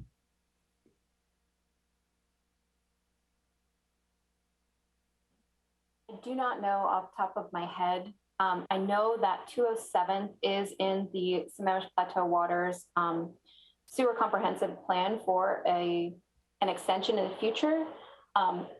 There is an existing sewer pipe in the street to the west. I can't remember which street that is offhand, but it is conceivable, I think, that sewer may be an option. Okay. And then one of the things you mentioned was opening up ditches. So if I understand correctly, in Inglewood, much of the stormwater drainage plan, if you will, is just ditches next to the roads. So by saying we would open up the ditches, are you implying that there are people in there that have covered, that somehow those ditches have not been properly maintained or have been closed up? And do we have any sense of, would just simply opening those ditches potentially solve this problem? That is correct, that ditches have been filled in, paved over, and are being used for parking in several areas of this neighborhood. I believe this tends to be a location that is conducive to infiltration, although we would have to get geotechnical analysis to confirm that. There may be some options we could look at using low impact development in the ditches to try and improve that infiltration. And then what authority, if any, do we as a city have of enforcing, if this is a private neighborhood, of enforcing that those ditches be properly maintained, if that's supposed to be the drainage plan? This particular road is public right of way, so we do have the right of way here to go maintain the ditches. But I think over time, when private improvements or private use of the public right of way kind of goes unnoticed or isn't necessarily addressed,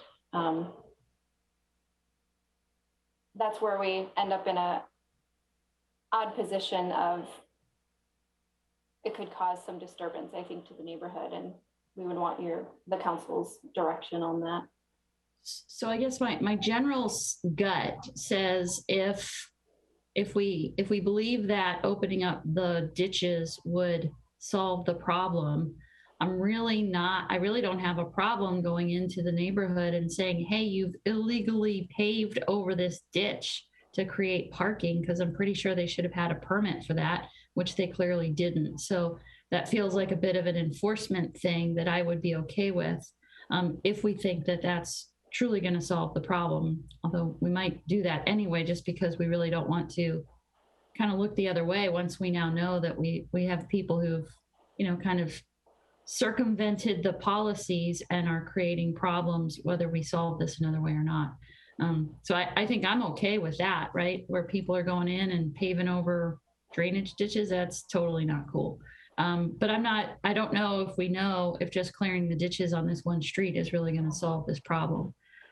So I guess those would be questions I'd want answered. And I don't know how much research would have to be done to be able to answer that. I think you mentioned we might have to do a little bit of geotechnical research, but I think I'm feeling like we might, before we just leap to a big solution, we might have to do some iterative work to understand what our options are along the way. Because I do want to tread carefully here, right? We are, kind of going into this whole, like, how far do we go? And preventing flooding in an area where there are septic tanks seems like a huge public benefit to me.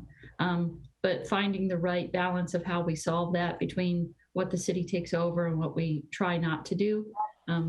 I guess I'd still like to take that slowly. That would be my general sense. Councilmember Trine? Yeah, I'm back to the status quo. Go with option 2, pursue option 2, and then the only thing I would say is if you're going to work to change my mind on that, then the only benefit I see is about water quality, and that would require a study. So if we're willing to pay for a study to actually benefit because we're going to look at the water quality from the top of the hill down to the lake, I'd be amenable. I would consider that then as an option. Thank you. All right, Council, do we have anything else?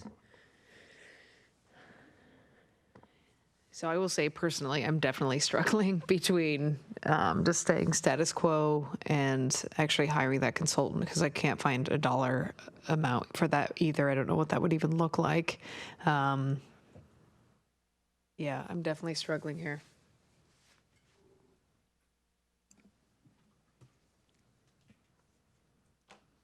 Councilmember Stewart? Oh, Councilmember or Deputy Mayor Lamb hasn't gone yet. Oh, yep. I was just going to follow up on your statement. Perhaps we can just get a dollar amount on how much a study would cost first. Councilmember Stewart? Yeah, I'm just wondering, from Audrey and Stephanie, again, do we need to make the overall decision tonight, or can we kind of say we want to take this as an iterative approach? We'd like to get a little more information. Sounds like we want some costing information and some initial assessment of how effective you think sticking with the status quo would be. If we really feel like the likelihood of that solving this problem is super low, like I don't want to waste time and energy on that. But that would definitely be the preferred option, is to go slow and steady before we jump into something much bigger. And did I understand you correctly, that video, that was 3 inches of rain in one day or one rain event? And how often does that happen generally? I mean, I know it's all about probability and stuff, but I thought you had given it happens every certain number of years. I thought you had said something like that. 25-year. Okay. It's 25-year storm, but it could happen in theory at any time, right? Well, yeah. It's like flipping a coin, I know. It's probably only going to happen half the time, but you could get 3 heads in a row. So yeah, I think I'd like a little more information before we make a call to take a bigger step. That would be maybe how we split the difference, and to the mayor and deputy mayor, getting some costing information on what a consultant to do the further study what kind of dollar figures we're really talking about. Would that work? That totally works on our end. Okay. We're happy to take the feedback and go back and do a little more research, and we'll bring this back and tee it up again once we have a little more on both components of what Stephanie has presented this evening. Great. Do you need a motion for us to say we're okay with you going in and enforcing people to unstick their ditches? I think, if I may, I'd like to hold off on that one until we get you some more research before we come back and say, because that would be, in essence, it would be part of an option, is to say you could go in and do that. And I think we're not, we need to go back and do a little bit more looking around before we come back with that specifically. Is there a reason why we wouldn't enforce the code there? There we go. I think what we would suggest is that it be part of the overall analysis, and to, in essence, to go in and do that. If you get to, I'm now blanking on who was asking the question, but to say, would that solve the problem? Councilmember Stewart, I think that was you. I think, in essence, to at least get some sense of the answer to that question before we would go in and start doing that. I don't know. I'm kind of a big stickler on you put your driveway there and you didn't have a permit, but That's just my personal opinion. Well, thank you, Stephanie and Audrey. I'm sorry that was sort of a gray direction, but I hope that works. That works. Thank you. We appreciate the feedback. So thank you very much. Yeah, thank you guys for hanging on too. All right. So council reports. Deputy Mayor Lamb. I'll make mine really quick. On June 7th, I met with State Rep Tonneson to discuss Sammamish priorities. That was mainly a meet and greet. I went to an SCA event on the same day to discuss, and it was actually a talk on missing middle housing. It's something that we're struggling with, I think, here in Sammamish when we're trying to figure out what we're building between single-family homes and these high-density housing. And then on June 17th, Mayor Kaylee Clark and Councilmember Stewart, we met with King County Councilmember Claudia Balducci and quite a few other electeds from neighboring cities. It was just a round-robin discussion to get to know each other and just to share our ideas. Councilmember Stewart, thank you. Yeah, did we want to address vacancies on committees that we might need to make sure we have coverage for in the coming weeks? Councilmember Stewart, you're stealing my thunder. Oh, I'm sorry. Never forget I said that. Please, interim city manager, you have probably a minute and a half. Thank you. I will go quick. A couple things. The vacancy process has been updated online to reflect 2 positions. Just to be clear, both positions would be up for election in 2023. We got confirmation, Lita, thank you, Lita, got confirmation from King County Elections that is the case, that Councilmember Moran's position has to go up for election in a year and a half, and the same as the other position. So, and then along those lines, as we go through and do the interview process, when we get to that point, it was suggested that we might want to start early to make sure we can get through everything. And I want to just take council's temperature in this moment to say, would starting at 5:30 work okay to try to make sure we get through the whole meeting that night? Okay, great. We will plan on that then moving forward. In terms of council committees, we are aware there's just a few that council appoints. The rest are SCA appointments, and we don't get to say on those. So Eastside Fire and Rescue is one, Kokanee Working Group is another, and I think there was 1 or 2 others that Councilmember Moran and former Mayor Malchow served on.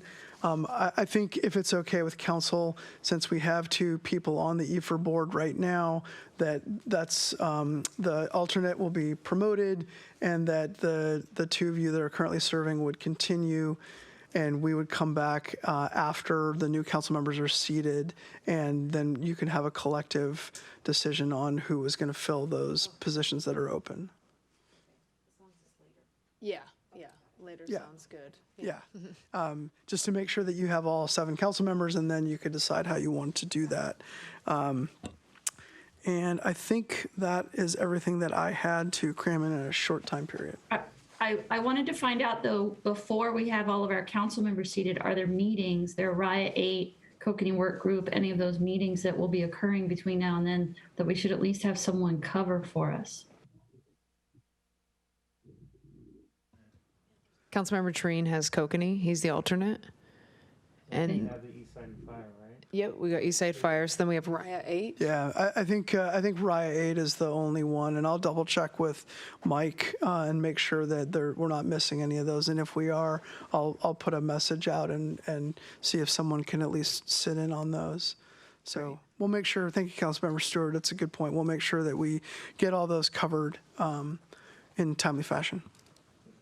Great, thank you. I think we are 1 minute past, so I will entertain a motion to adjourn. Move to adjourn. Second. Moved and seconded. All those in favor say aye. Aye. Aye. Opposed? All right, 5-0. Have a good evening. We are adjourned.